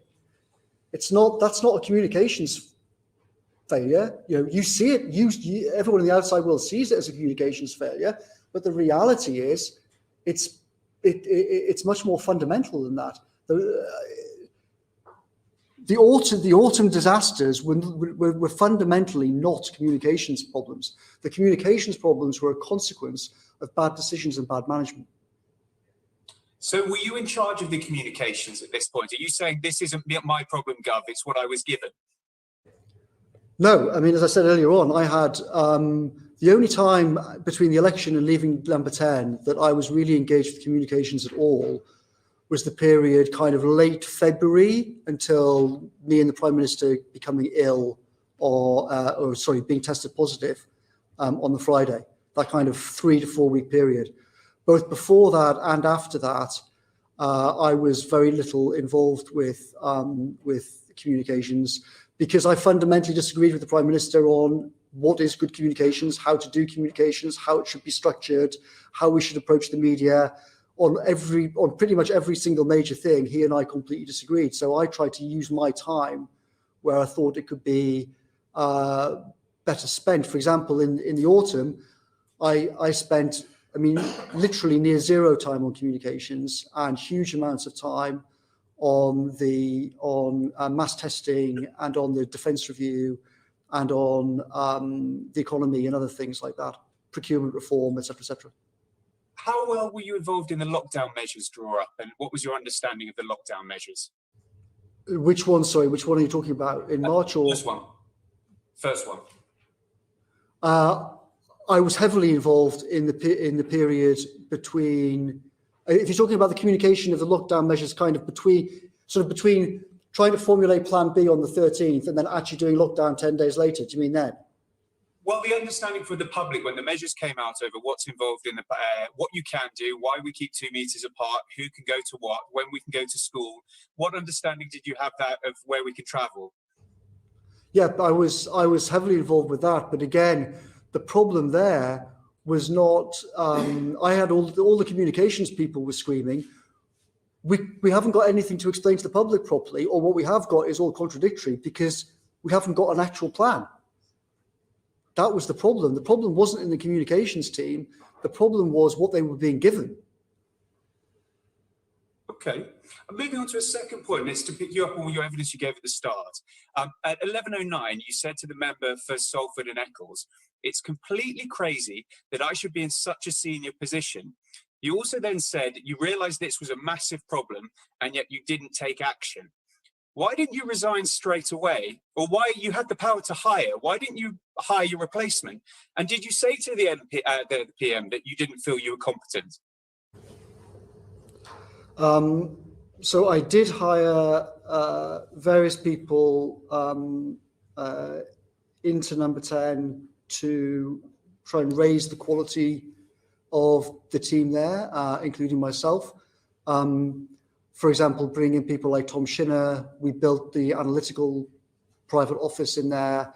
There were lots of different people I brought in to try and provide expertise and skills that I didn't have and which also didn't exist in Number 10. And that did actually help. So in January, when I did that blog saying, Number 10 doesn't have these skills, we need to hire people. By September, we had built that team and it did make a huge difference. And I think we'll come on to in terms of the September decisions. Terrible decisions were made, but they were made for completely different reasons than they were made in March. By then, there was a different set of skills and a different set of people. In terms of why should I have resigned, as I said, arguably I should have resigned in March. Arguably I should have resigned in May. And I should definitely have resigned in September. So in answer to that question, I'm just wondering where you draw the line on your personal responsibility and the decisions that are made. You said you didn't speak up because you were worried about the fact that you might be getting it wrong and people may die. There was a certain infamous trip, and that had huge influence on how people perceived the lockdown. Again, you said it was the problem of the policy, not in the way in which it was messaged across. Where do you draw the line for you having personal responsibility for the decisions both in government and about the way you conduct yourself? So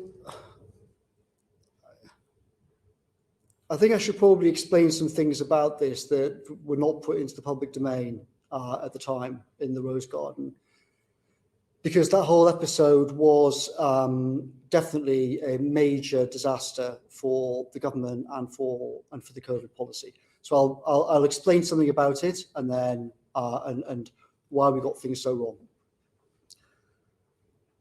In the autumn 2019, I had to move out of my house because of security threats for about 6 weeks. On the 28th of February, when I was dealing with the COVID problem, on the Friday night, I was down in Westminster, and my wife called saying there's a gang of people outside saying they're going to break into the house and kill everybody inside. She was alone at the house at the time with our then 3-year-old.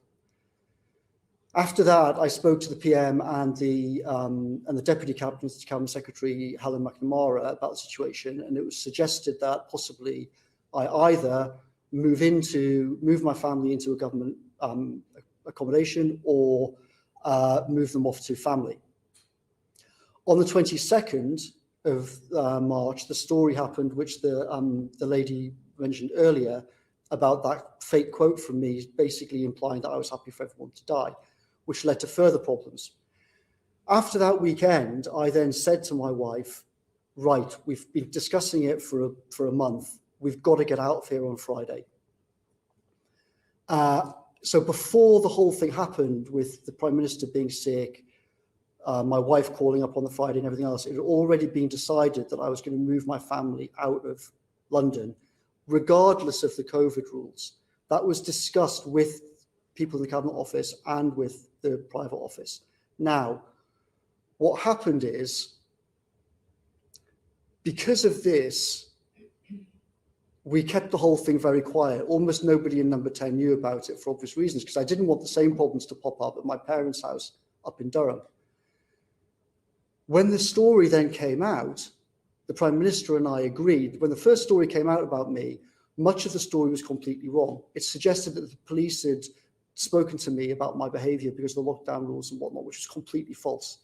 The police had only spoken to me about security issues, but the media presented it as if I'd been talked to by the police for breaking lockdown rules.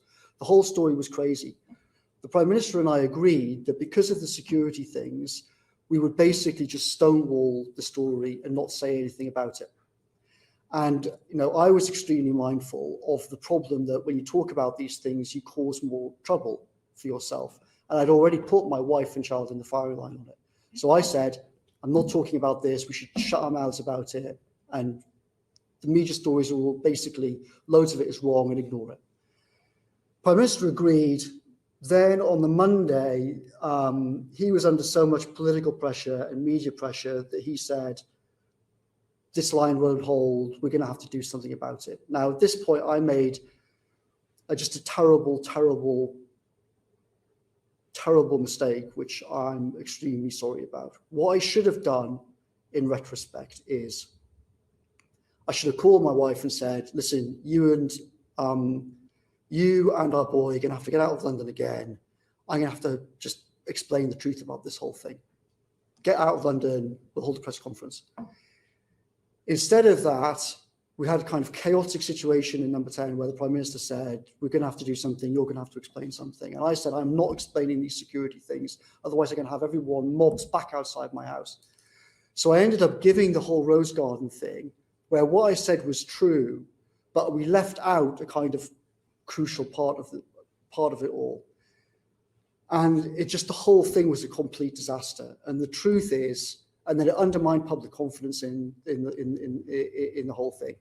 The truth is, when the Prime Minister said on the Monday, we can't hold this line, we're going to have to explain things, if I just basically sent my family back out of London and said, here's the truth to the public, I think people would have understood the situation, and it was a terrible misjudgment not to do that. So I take, the Prime Minister got that wrong, I got that wrong. We both made a terrible horlicks of it in a very odd circumstance on the Monday. So that hopefully explains that situation and makes clear that I know that my misjudgment on it caused huge trouble. And I deeply apologise for it. Thank you, Mr. Cummings. And I'm sorry that you felt threats to your family and indeed to yourself and your safety. No one should feel that. However, this is about lessons learned. One is they're talking about coming forward and giving the truth. The second is, with regards to that, where do you see your personal responsibility on this, the media's responsibility on it, and government's responsibility to looking after the people who are being representative and making these tough decisions in a world emergency? Do you mean specifically on this particular episode, or do you mean in general? Yeah, this particular episode, because what we don't want to happen is something like this happen again that undermines public confidence. If there's ever to be another pandemic, we need to learn the lessons so that these situations are avoided. I think a fundamental lesson of it is the same as the fundamental lesson on SAGE and so many things, that openness is better. Like, essentially, no, we took the decision because of the security problem, and I didn't want to go through the whole thing of moving my family again and everything else. And I felt guilty about the whole thing as well with my wife. Fundamentally, that was a terrible, terrible mistake, though. It would have been much better just to come clean on the whole thing, tell the truth about it at the time, and then I think it wouldn't have been the fiasco that it became. So I guess the fundamental lesson is the default on everything should be openness.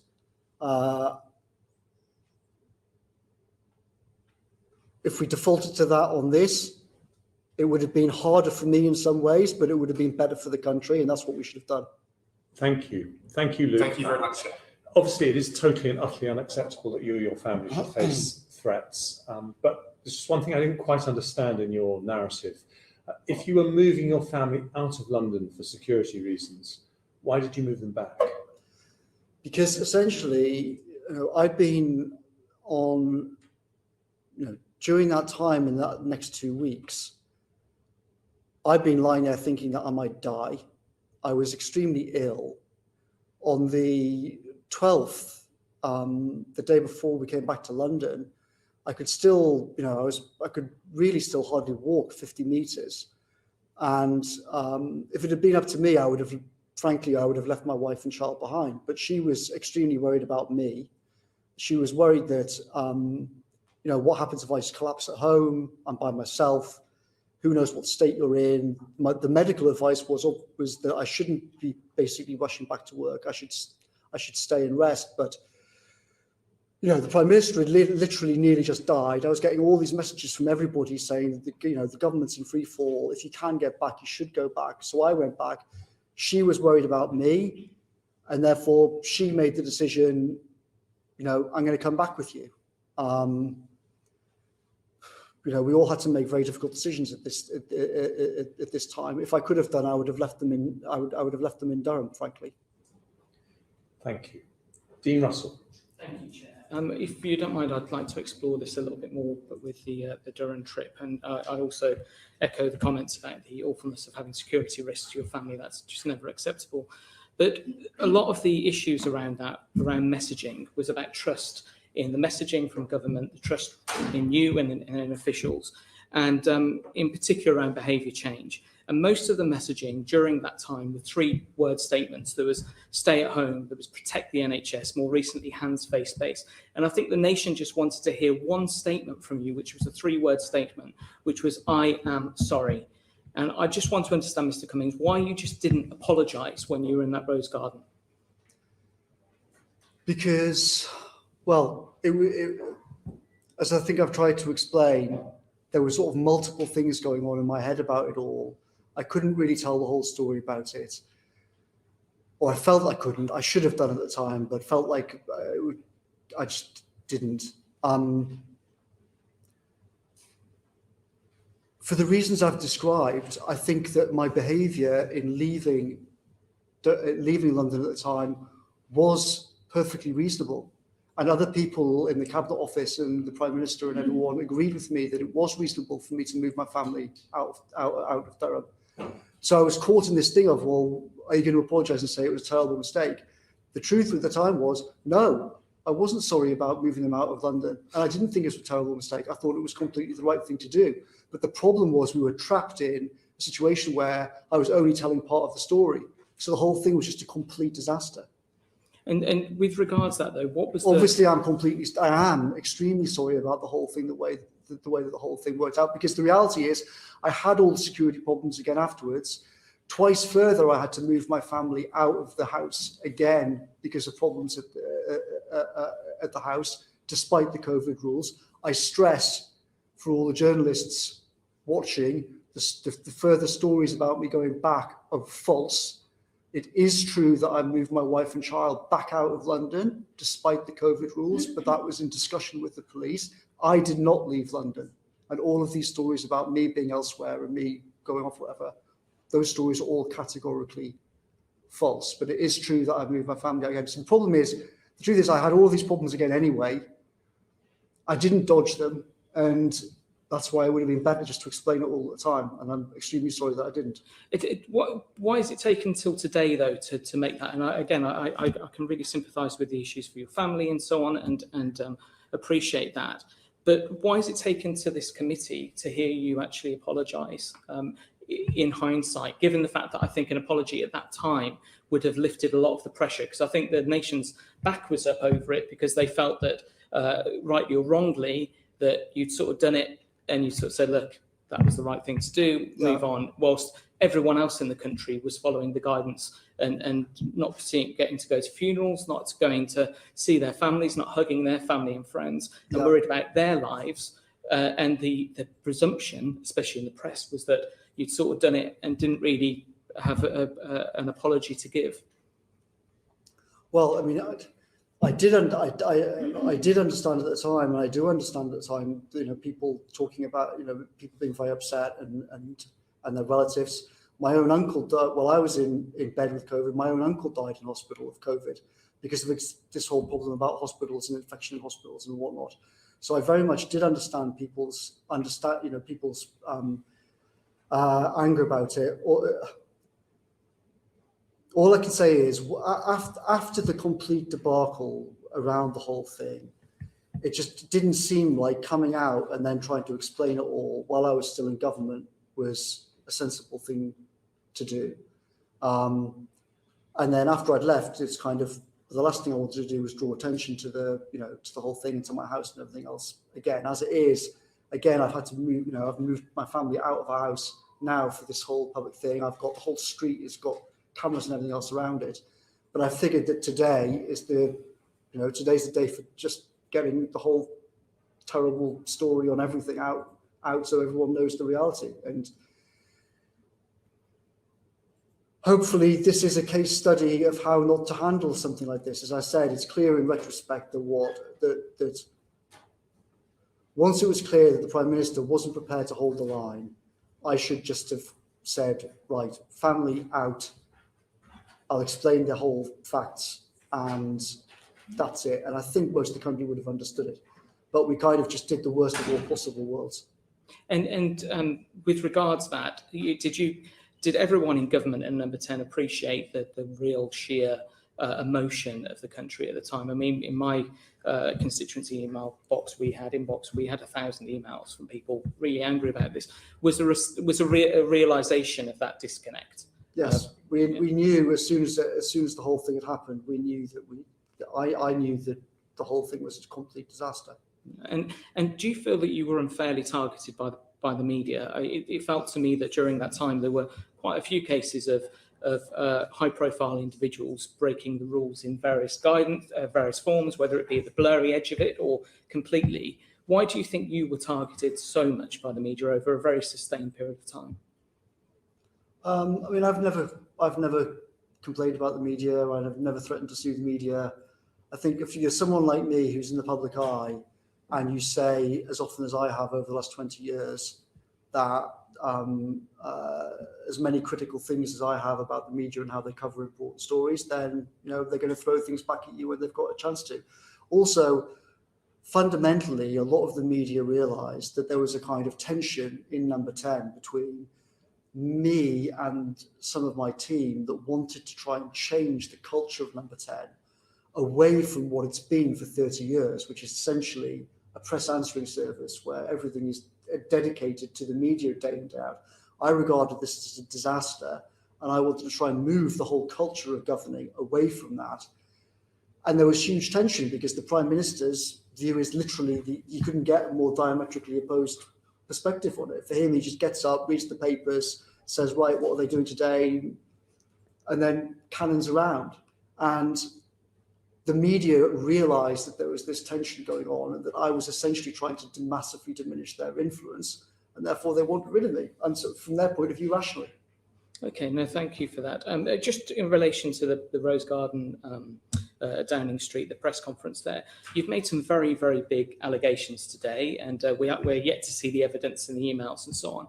And you've raised on several occasions that around that time, prior to that time, actually, March, February, you had very serious concerns. You had the UK's media in front of you, in fact, some of the world's media. Why didn't you raise some of those concerns then, given the fact that you knew in your mind, from what you've said today, that many lives were at risk? Do you mean, why didn't I speak to the media and say, I think the government's plan might be disastrous? Yes, or variations of that, because you're making those suggestions now, a year later, again, after the horse has bolted, if that's the case.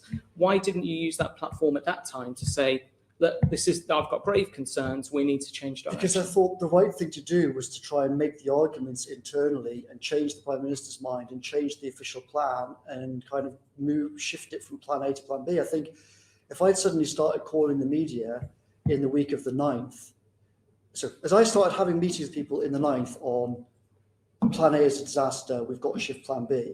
If I then started calling everyone in the media, not calling, but you were in the Downing Street garden. You had what I felt was a bit of a witch hunt approach of one journalist after the other asking you a question after a question. But there was a platform there for you to say, I'm really concerned that lives are at risk. That we should be changing things. What was your decision to not raise that in public at that time, given you're now saying that you had major concerns? Well, it's a kind of constant problem that people like me have to wrestle with all the time, that other people in this room will have wrestled with. It's the tension between, if you threaten to resign, you've got to be serious about it. Otherwise your bluff is called. If you leave, then you lose basically all control, unless you're going to put a gun to someone's head publicly. If you stay, then you've got a chance to try and influence things. I thought at the time, as I said, I thought very, very seriously about resigning in the summer.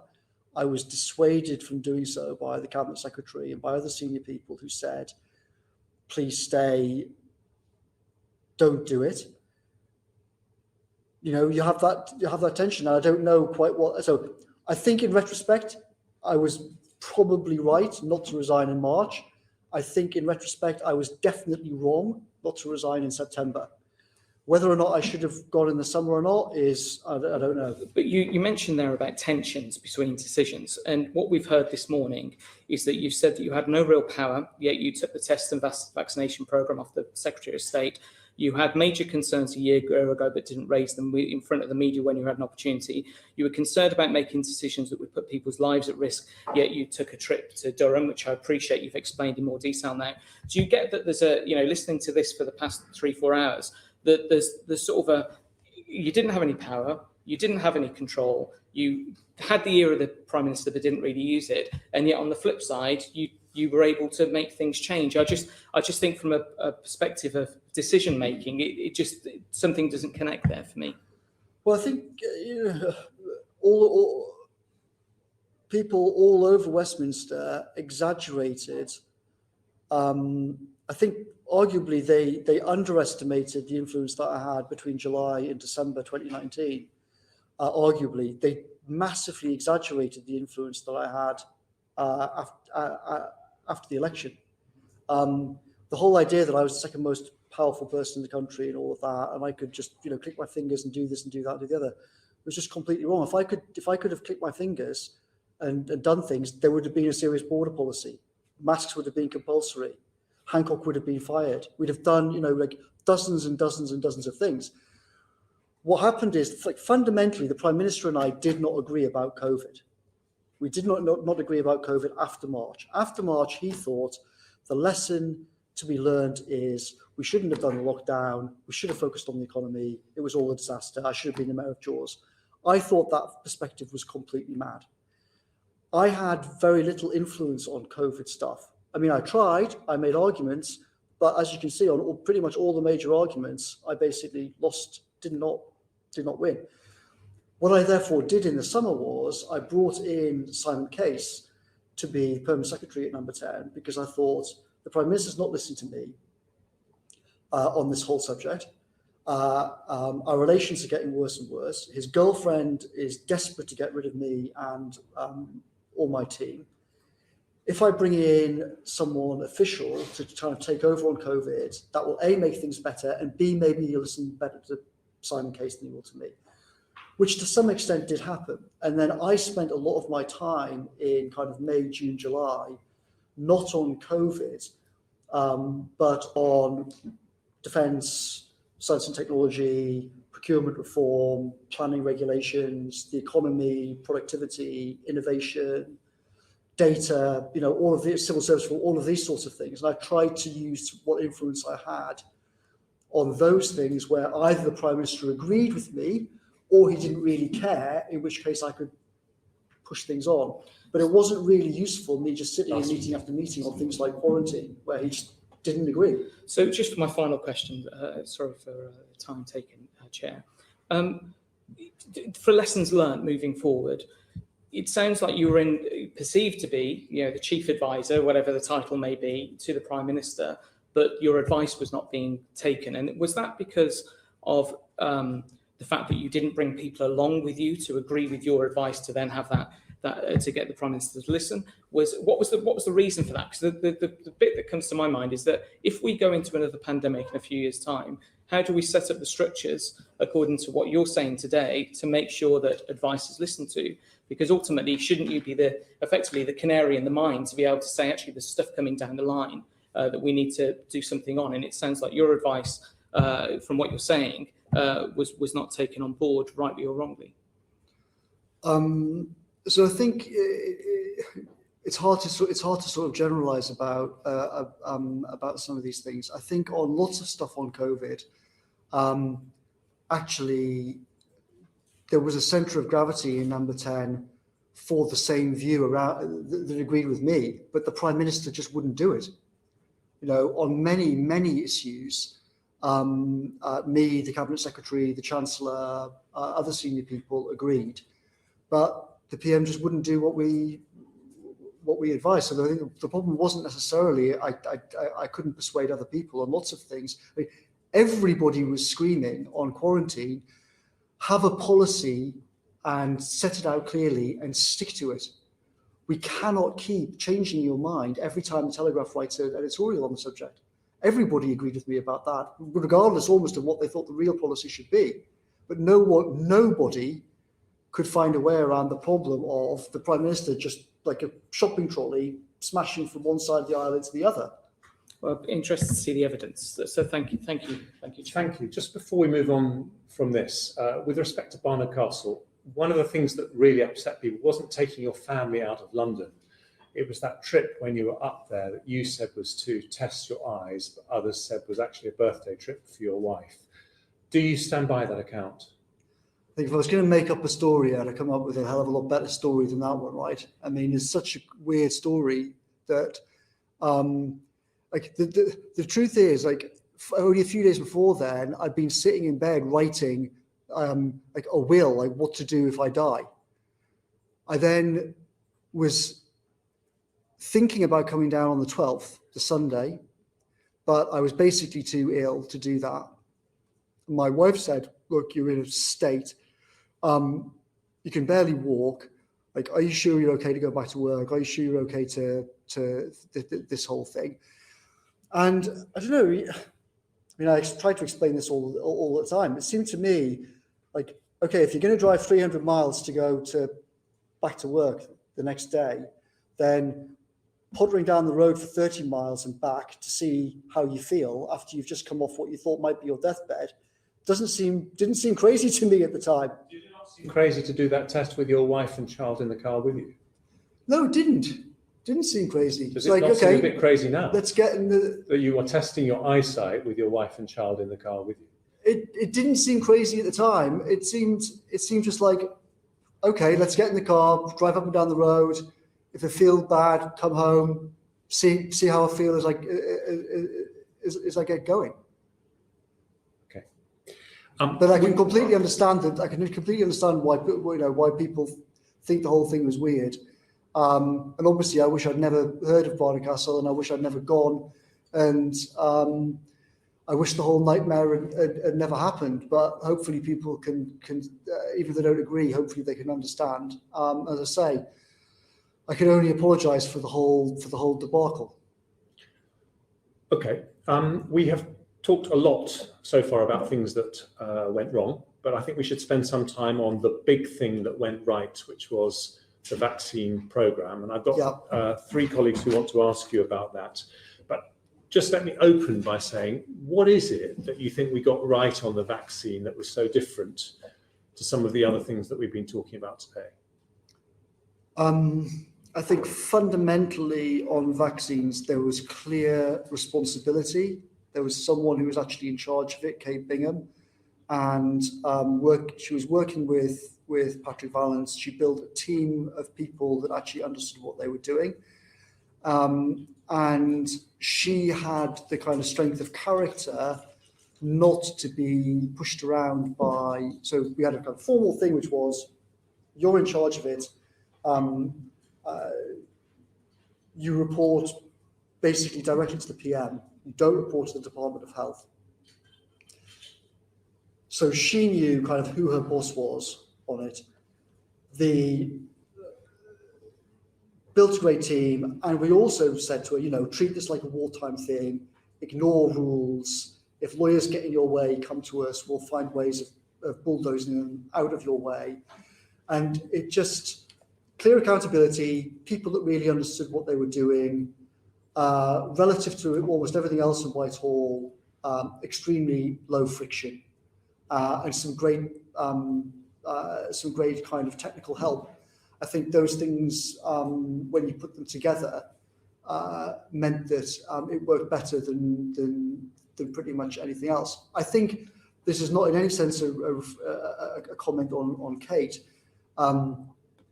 I think the fact that it works out relatively well to the rest of the world, though, shouldn't blind us to the fact that we only really got that going. So I think my first conversations about the idea of it with anybody were in March. Patrick Vallance texted me on roughly the 24th, I think it was, of March. Something like that. I've got the exact date. Like lots of other things, though, there's no doubt that we could actually have done this faster than we did. The conventional wisdom was we're not going to be able to have any vaccines by in 2020.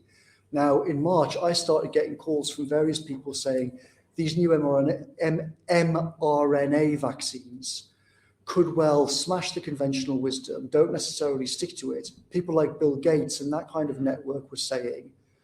So essentially what happened is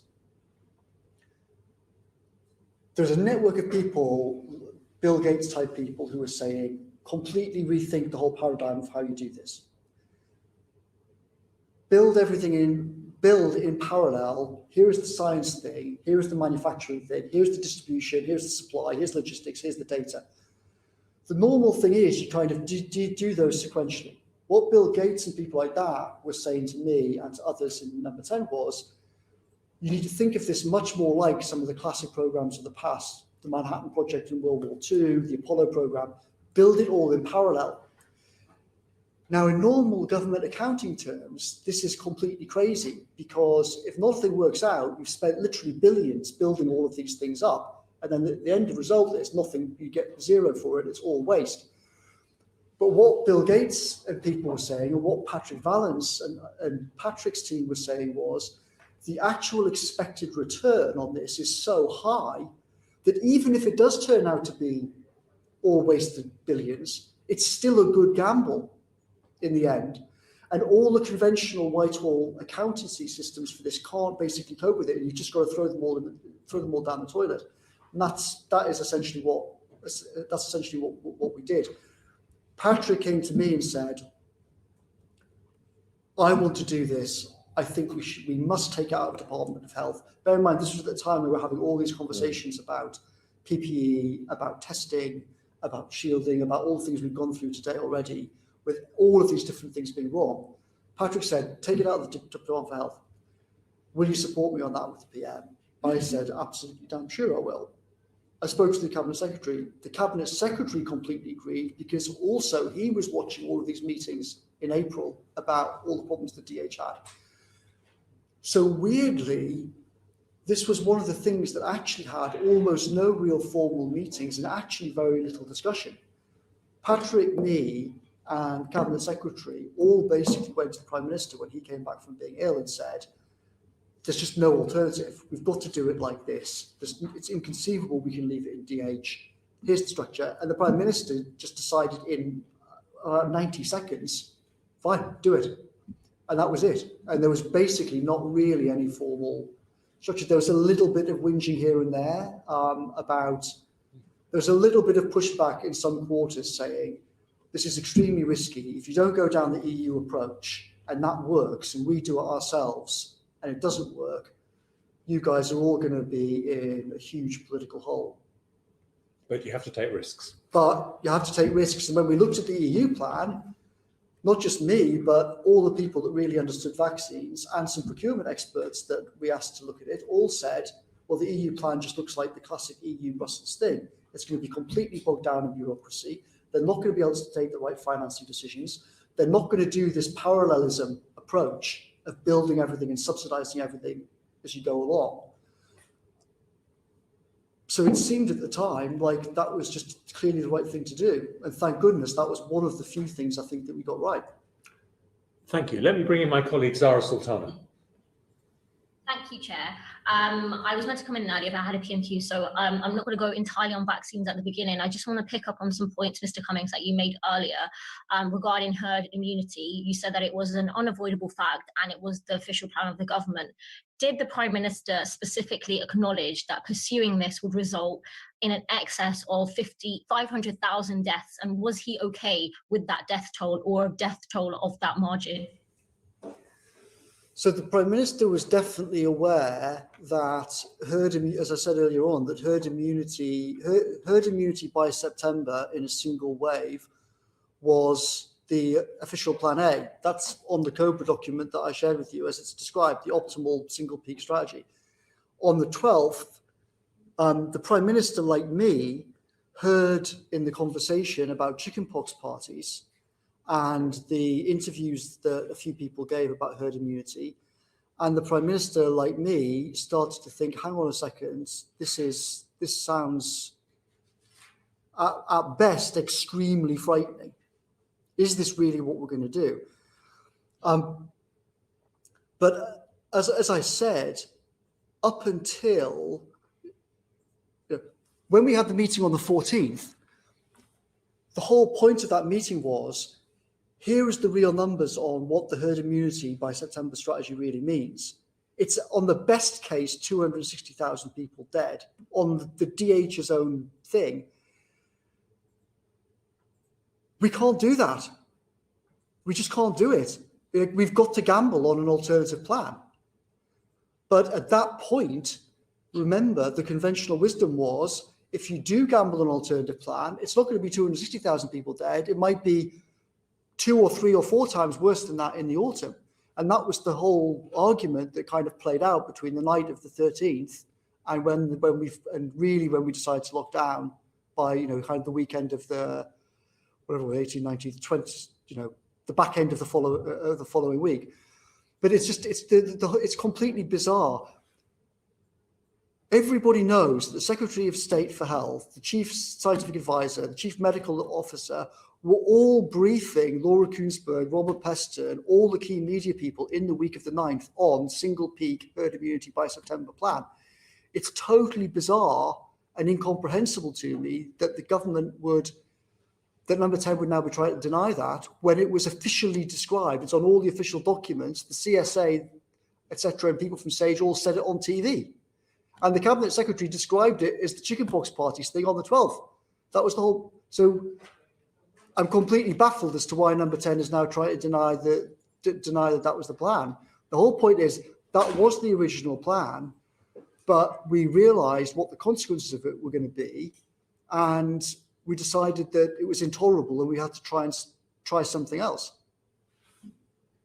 This issue and the issue of whether the Prime Minister's inactions have led to deaths was asked at PMQs, and the Prime Minister said that all of these matters will be reviewed in the course of a public inquiry, which will start next spring. You've already said that that would be too narrow in scope. Do you support the calls of bereaved families for a statutory public inquiry that's independent and led by a judge? I don't know about being led by a judge, because often these judge-led things actually don't, the history is they often don't really get to the bottom of it. But the principle of it, yes. I think the idea that any kind of serious inquiry and lessons learned doesn't start till next year is completely terrible. The families of all, tens of thousands of people died who didn't need to die. There's absolutely no excuse for delaying that, because a lot of the reasons for why that happened are still in place now. Look at the whole debate about variants and whatnot. Like, we have to, this has to be honestly explained. If the government, if Number 10 today won't tell the truth about the official plan, which they briefed the media about and described on TV a year ago, what on earth else is going on in there now? So yes, I do. And I also think, you know, if you go back, and this is not about dragging Brexit into anything, but if you go back 2 years, if MPs could seize control of the legislative programme and say, we are in charge, not Number 10, when it came to Brexit and the second referendum, why on earth can MPs now not take control and say, it's intolerable that this can be delayed? The elected representatives of the families of people who died who didn't need to die must get to grips with this now. There is absolutely no excuse for delaying it. And the longer it's delayed, the more people will rewrite memories, the more documents will go astray, the more the whole thing will just become cancerous. One of the issues has been the Prime Minister's reluctance to actually meet the COVID family group, the bereaved families. Why is the Prime Minister running away from meeting with them, do you think? I can't imagine why. Okay, I'll move on to my question about contracts. So Byline Times and the Citizens Overview of contract awards reveals that a year after the first COVID lockdown, almost £1 billion in government contracts has been awarded to 15 firms that are linked to Conservative donors, and they've had more research that continues showing this trend. During your time at Downing Street, was there concern about the contracts process, that it wasn't fair or transparent, and was anything really done to address this? Initially, there wasn't, initially in kind of February, March, no. Like, all of our concern was just this disaster coming at us, and my concern was all the kind of blocks in the procurement system and us not being able to do things like sign fast contracts with testing companies to get testing ramped up when PHE didn't have the capability and stuff like that, and PPE. So I would say January, February, March, my concerns and most of the concerns in Number 10 were really about capability and speed and buying what we needed and getting PPE to the front line and things like that. Later on, there were concerns, yes, because various stories started to come out into the media about what was happening, and then we suddenly started reading things about VIP channels and whatnot, and what were these VIP channels and who was in charge of them and how had that all been done. But that didn't really cross my radar until, I can't really remember, but I would guess probably something like May or something. Not in the first phase for sure. In terms of some of the contracts, a contract with a jeweler worth £70 million for sterile gowns, almost all of them couldn't be used because the contract didn't request double packaging. Another contract for face masks, completely unusable because they had the wrong type of fitting. In terms of some of these mistakes, the government have said, we were in a panic situation, we just had to order things. In hindsight and going forward, what kind of processes do we need to make sure that we're not throwing millions, if not billions of pounds, essentially down the toilet for wrong items? So I think I won't bore everybody with going back through the history of this, but I said many times before, including actually, well, I won't go into that. Many times before, that the procurement system is completely unfit for its purposes in Whitehall. Ironically, in January and February, when I should have been paying far more attention to COVID, one of the big issues, all this media stuff about culture wars and whatnot, I had literally zero to do with any of that nonsense. One of the big issues I was dealing with in January and February was this procurement thing, and I was bringing in outside experts. There's a guy at Oxford called, he's got a very, very hard to pronounce name, Ben Fidgeberg, I think you say, to try and address this problem of how do you get a serious procurement system. The problem is that we just didn't have time to sort this out before the crisis hit. The fundamental thing is that there needs to be a legal, proper, emergency, fast-track process. And there needs to have people with the skills to execute that at speed and at scale. And a fundamental problem that you had in February, March, April was you had a legal structure with a whole bunch of horrific EU laws, and then you had a whole bunch of horrific Whitehall gold plating on top of that. And then you had a set of officials who'd only ever worked inside this system. And then you had this completely unprecedented crisis. And then you had people like me shouting, call the airlines, tell them we're taking their planes, we're flying to China, find the nearest airfield, throw the PPE in the back, fly it back now. There was no system for doing anything like that at all. So everyone was just kind of like, can we do that? Is it legal? What happens if we do it and then everyone starts suing us, et cetera, et cetera?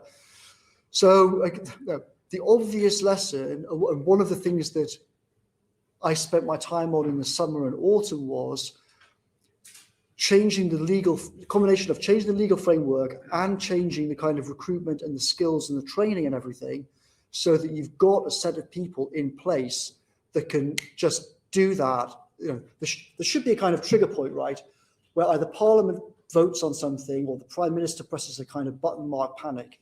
And when that is done, you kind of move to, here's the normal process where it's fine to take 12 months over something, or it's fine to take 6 months over something, or whatever it might be. But here's the emergency system where people are authorized to just go, right, we've got to smash this, we've got to execute at scale, we've got to do it all fast. If that means just calling people up and doing handshakes over the phone and we'll get the money to you, take off now, then that's what's got to happen. But we didn't have, that just did not exist, that approach. The last question. Yes, my final question is actually about vaccines, just bringing it back to the top. You've mentioned Bill Gates, Mr. Cummings, who has vocally opposed IP waivers. And we know that vaccine production globally is throttled for many reasons, whether it's the control of vaccine supplies by wealthier countries and the hoarding of vaccines. If you were advising the Prime Minister, would you also be supporting President Biden's move to support lifting patent protection? And what is your opinion on vaccine IP?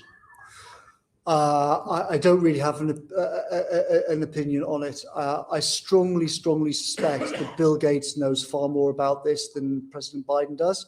If Bill Gates is saying that this is a big mistake on vaccine production, then my kind of prior view would be he's almost definitely right, and we should, at the very least, take his opinion extremely seriously. Thank you very much indeed. Greg Clark. Thank you very much, Jeremy. On vaccines, you said that it was Sir Patrick Vallance's idea to set up the vaccine task force. Is that right? Certainly Patrick Vallance had the idea. I think, like lots of good ideas, there are a few different people thinking about similar kinds of things at the same time. Certainly Patrick, I've got a text from Patrick Vallance where he texted me directly on, I think, the 24th of March. I could confirm that if anyone thinks it's relevant, where he says explicitly to me, I want to set up a vaccine task force and do it outside Department of Health, correct? I and some other people were having kind of parallel conversations with others round about the same time. And then essentially Patrick and I both spoke to the Cabinet Secretary about it.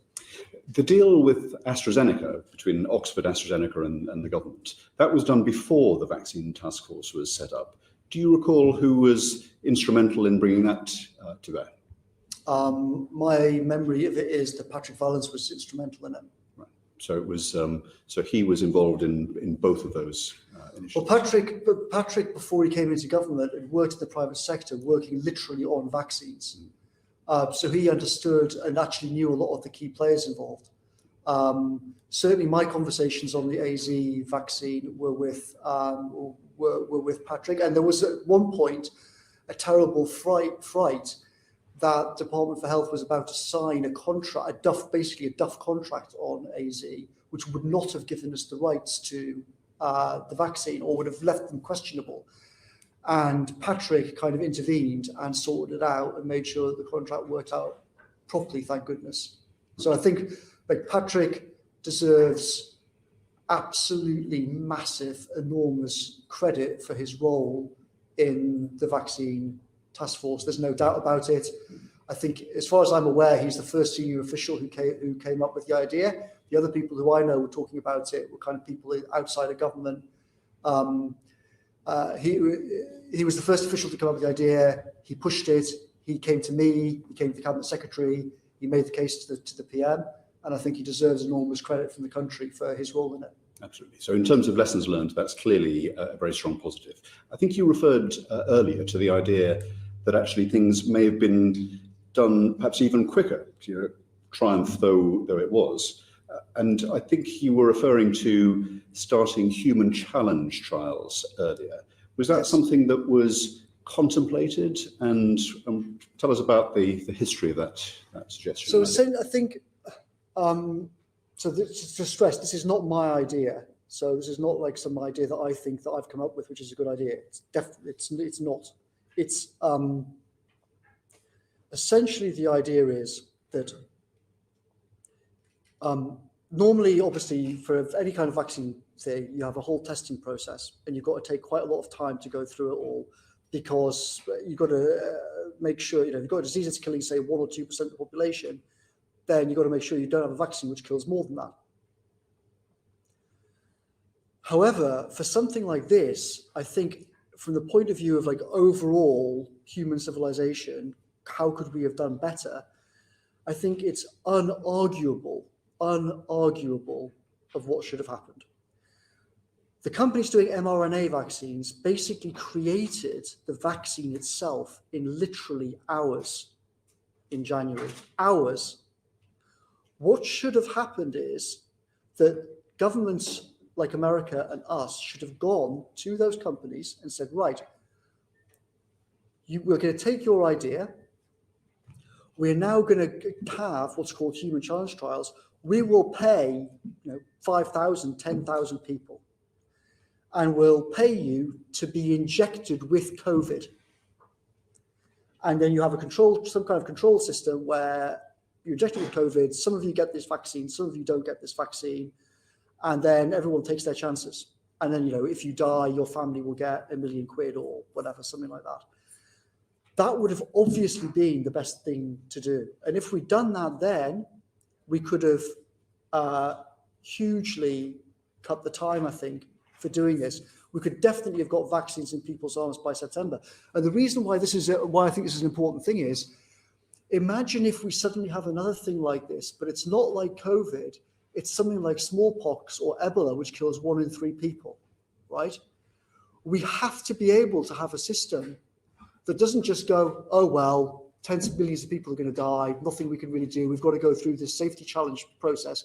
We've got to think now, and this is why I'm so aggressive, I suppose is the word, about having this lessons learned thing now.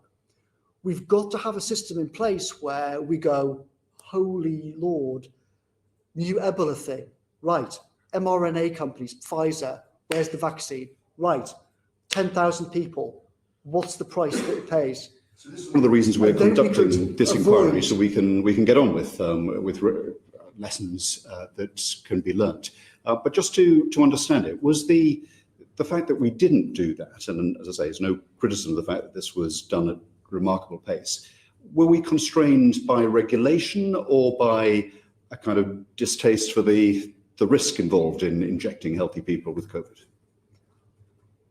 I think there's definitely regulatory issues that need to be sorted out, but I think, like, fundamentally, like lots of things, a kind of groupthink mentality meant that just in general, it was never properly explored.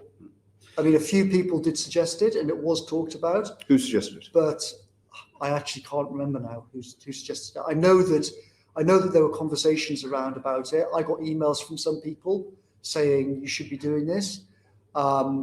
It was one of the many things that I should have pushed harder and tried to force a conversation about and didn't do enough on. But it was just, as far as I'm aware, it was just never really properly discussed, but obviously should have been. Just a couple more areas. You've raised concerns that the plan for vaccination or the adjustment of vaccines to new variants. I think I sensed from some of your recent tweets that you think that's not as sound as you think it should be. Have I got that right? Yeah, I mean, obviously I'm not in government anymore, but I talk to people who are involved with it, and people have just expressed concern to me that since Kate Bingham left, that the kind of normal entropy process of Whitehall has got its fingers on the thinking and the operations around this, and there hasn't been the kind of very aggressive approach that some inside government want about thinking through the danger of variants and how to make sure that the vaccine task force is ahead of the game on the whole thing. I mean, I can't go into any details because I'm not aware of them, but I've had senior people express this concern to me. Yes. Is that a personnel or an organisational concern? So what's happening? Is the kind of the forest sort of creeping back into the I think clearing? It's a combination of both. Yes, I think there's been a shift in personnel, as far as I understand it, and concerns about the organisational setup. Right. You've spoken very positively about Kate Bingham's role in this, as well as Patrick and others. She went through a difficult time in the autumn, in which she was being criticised roundly from a lot of quarters, and some of that briefing was alleged to come from Number 10. Were you aware of that at the time? Did you pick up that this was a problem? I was aware that there was briefing against her. I was told at the time by officials that they thought that most of this had come from DH, but like most of these things, one never really got to the bottom of it. Certainly, nobody who you could describe as being part of my core team obviously was involved with that, and nobody. I asked all of them, "Do you know where this is coming from and what's going on?" And the closest we got to is essentially people in the system kind of feeling either their noses put out of joint or jealous about her profile or whatnot. Lots of outside. One of the bad things that happened was lots of outsiders who came in to volunteer to help. The same thing happened in terms of test and trace. People who dropped massively lucrative careers to come and help test and trace also got trashed in the press by parts of Whitehall, which I thought was terrible. And Kate, I think, got caught in that sort of crossfire. So you're not aware of any particular briefing against her from Number 10, but conversely, there was radio silence from Number 10 in terms of defending her. And my understanding is that she had to threaten to go on a broadcast round personally before there was a response from Number 10. Again, were you aware of that? So, as I said earlier on, I tried to stay very far away from kind of day-to-day media things. I was. I've got a vague recollection of a time when there was some kind of problem in her call. I think she might have called the PM directly or something, and said, essentially, that I'm very unhappy about what's going on, and I want some support from Number 10. But I wasn't part of that conversation, and I don't really know what happened, I'm afraid. But given the significance of her role and the praise that you've quite rightly lavished on her, did you not feel, observing even as a reader of the newspapers and the blogs, that hold on, we should be backing the work that she's doing? Yeah, I mean, as far as I was concerned, we were. I mean, we obviously supported the work of the vaccine task force. But in terms of Kate Bingham's role in that, I mean, Number 10, as far as I was concerned and as far as I was aware, Number 10 was always supportive of the vaccine task force and supportive of Kate Bingham. As I said, I tried to escape. I tried to keep out the way of lots of conversations with the Prime Minister about briefing and leaks and all that sort of thing. So I'm not the person to speak to you about it. All I basically remember is there was some briefing against her. I asked at a couple of meetings, where do we think this is coming from? The best guess of people in number 10 was parts of Whitehall have had their noses put out of joint. I also vaguely remember some Sunday Times story about her, but I can't remember what that was. But I don't think I can add anything very useful to the discussion. Finally, just looking back and thinking of the system, when you appeared before the Science and Technology Committee, you talked about the deal that you did with the Prime Minister when you came in to be his advisor in Downing Street. And you said that there were 4 components of it. One was to get Brexit done. The second was to double the science budget. The third was to create a new research agency modelled on DARPA or ARPA. And the fourth was to change the way that Whitehall works. Now, again, you've talked about this a lot in your blog in 2019. You talked about turning government institutions responsible for decisions about billions of lives and trillions of dollars from hopeless to high performance. So this was one of the things you thought about and you brought into Whitehall. Looking back, as we are and as you can now, some of the failures have been organisational and operational. The fact that we had to stop testing in the community because we didn't have enough tests, the fact that we ran out of tests in September. Why did something that was such a priority, in which was part of the deal for you being in Downing Street, why was it not possible to have made good progress on that during the 9 months that you were there, say from July to the spring of 2020? Well, I mean, July 2019 to the election was essentially just completely dominated by the constitutional crisis over Brexit, and we did not really we didn't have the bandwidth or the real authority to start trying to change all sorts of things in terms of Whitehall. We had to be very focused in what it was that we tried to change. So, for example, we did change the whole decision-making structure around the negotiations and around Brexit. We did change radically and effectively. I started work on things like the procurement reform, but it's also the case that the situation was so overwhelming, particularly after the kind of prorogation and the Supreme Court judgment, that in September 2019, I had senior officials come to me and say, the system's creaking and very shortly senior people are just going to stop obeying orders from this Prime Minister and are going to regard it as not a legitimate government. So it was a really, really weird time. That wasn't an environment in which you could suddenly start saying, right, we're going to have all of these, huge shifts to the basic wiring of Downing Street and Whitehall. Once we came back in January, I did begin a lot of this process. I talked to the Cabinet Secretary about making various changes to the civil service HR system. As I've said, I started a whole process from the beginning of January in terms of trying to change the procurement system and other parts of it and the data side. The problem was that we basically only had a kind of 6 weeks for going back to the first week of Jan to COVID sort of completely overtaking everything from kind of mid-February to change things. Now, one of the things that did happen, which was relevant to the September decision, was building the what's known as the Analytical Private Office in Number 10, which I think will be a permanent institution and will become a permanent part of how every subsequent Prime Minister works. I think no one in their right mind would possibly get rid of it, and everybody involved with it knows it's been a great success.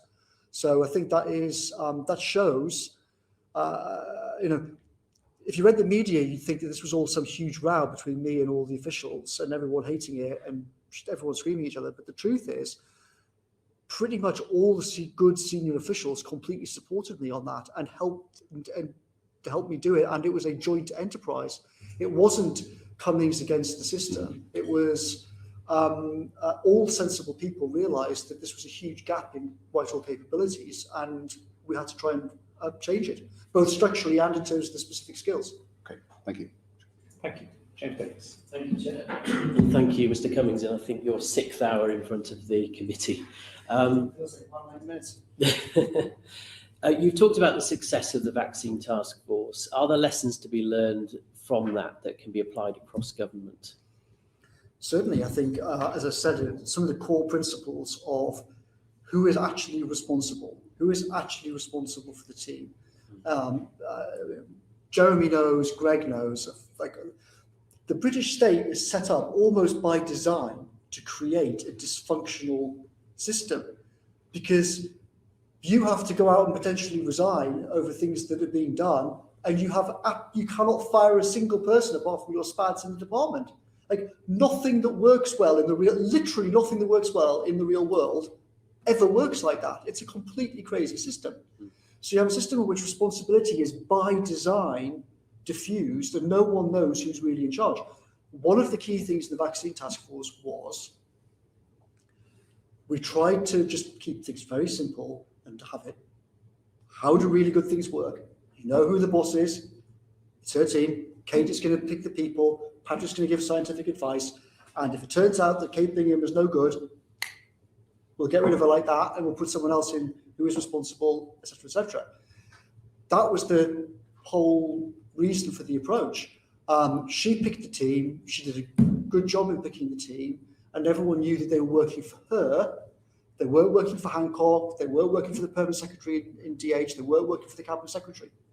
And that very, very simple principles are the core of the difference between well-run organisations and badly run organisations. Mm-hmm. So I think there's obvious lessons to learn. The problem is that in much of Whitehall, it kind of suits everybody to be in the Spider-Man meme of everyone pointing at each other and saying, well, it's him, no, it's him, no, it's him, no, it's him. And changing that is, even after a disaster on the scale that we've seen, it's going to be a really big job to have those conversations like, well, is the Secretary of State actually in charge of this? Can they really do that? Because the cabinet secretary, a lot of people are going to have criticised Mark Sedwell, but Mark Sedwell was perfectly within his rights to say to the Prime Minister, Matt Hancock is the minister responsible, and he was correct. But we were also correct to say, but so-and-so is in charge of this, and so-and-so is in charge of that, and I can't fire them. Like fundamentally, the only person who could fire them is the cabinet secretary, and the only way that happens is if the Prime Minister tells the cabinet secretary to fire them. You know, so the whole thing doesn't work if it's like that. Okay, so moving on to COVID therapeutics, obviously success in that field, but you have said previously that funding bureaucracy held back progress. Yeah. Can you tell us more about that and how those issues were overcome? In February, March, various scientists and entities came to Patrick Vallance and me and basically just said, you know, that there's a standard kind of scientific funding process. It takes a long time to get through, but we're in this wartime situation. Can you basically bulldoze some of the rules out of the way? Can you speak to UKRI, etc., etc.? We did do, both Patrick and I talked to UKRI and other parts of the system and said, here's what the blocks are, A, B, C, D. Can you try and scupper these and basically create like a fast track process? So if people like Paul Nurse call up and say, we can do blah, you can just go, right, how much 10 million done, how much 20 million done, etc., etc. And I think that was, it certainly wasn't perfect, but it did change quite dramatically, kind of February to April. Okay. And the recovery trial has been respected around the world in its success. What do you put their success down to? I think it's similar sorts of principles, clear responsibility, some great people in charge. There's a guy called Jeremy Farrar, I think, who played a critical role in it. I mean, part of my job is I know far more about the things that went wrong, if you know what I mean, the things that went right. Like if things seemed to be going right and people were saying that's okay, I had so many other things to deal with that I kind of didn't really go into it. So the recovery trials I don't really know very much about, because people just said it seems to be going well. I only got involved with Jeremy Farrar if he called me up and said I've hit the following problem. Otherwise, I just kind of let people get on with it. Okay. Now, these are UK-wide endeavours. One of the criticisms has been the disjointed approach across the UK with devolved administrations in particular. What do you recall of discussions over using public health legislation with respect to, or in comparison to, civil contingencies legislation? Again, my memory's pretty hazy, but fundamentally, the Cabinet Secretary said the Civil Contingencies Act is essentially useless. It was drafted back in the 70s. It's had a few tweaks, but it's completely unfit for its job. If we try and rely on lots of its powers, we face a problem that various people who don't like it will go to the courts and will suddenly be bogged down in judicial reviews at a time when, we haven't got 3 weeks to go to a court, even on a fast track process. So that was a big problem, and that's basically why we introduced the kind of emergency coronavirus bill. Again, one of the reasons I think now for why you guys are right to be having this inquiry is that upgrading the whole Civil Contingencies Act is a critical thing. One very simple example of that is the whole question around enforcement. One constant problem that we had all the way through the spring and summer and into the winter was, well, the police say that their powers are unclear, we can't do this, the courts won't uphold that, blah, blah, blah, and the emergency powers are unclear in various ways. And so we would kind of found ourselves in this situation of people arguing for greater and greater restrictions on certain law-abiding people because they felt that we couldn't actually enforce certain rules against non-law-abiding people, which was a kind of terrible ratchet to get into. So I think that's another thing. I'm afraid I'm not at all kind of knowledgeable about that side of it, but I do think that's an important question. Thank you very much. Thank you. We're going to adjourn now. That concludes the section on the vaccines. We've got one more section to do, which is on the run-up to the November lockdown. And we'll reconvene at 3:05 for that, just to give people a slightly longer break. So session adjourned, order.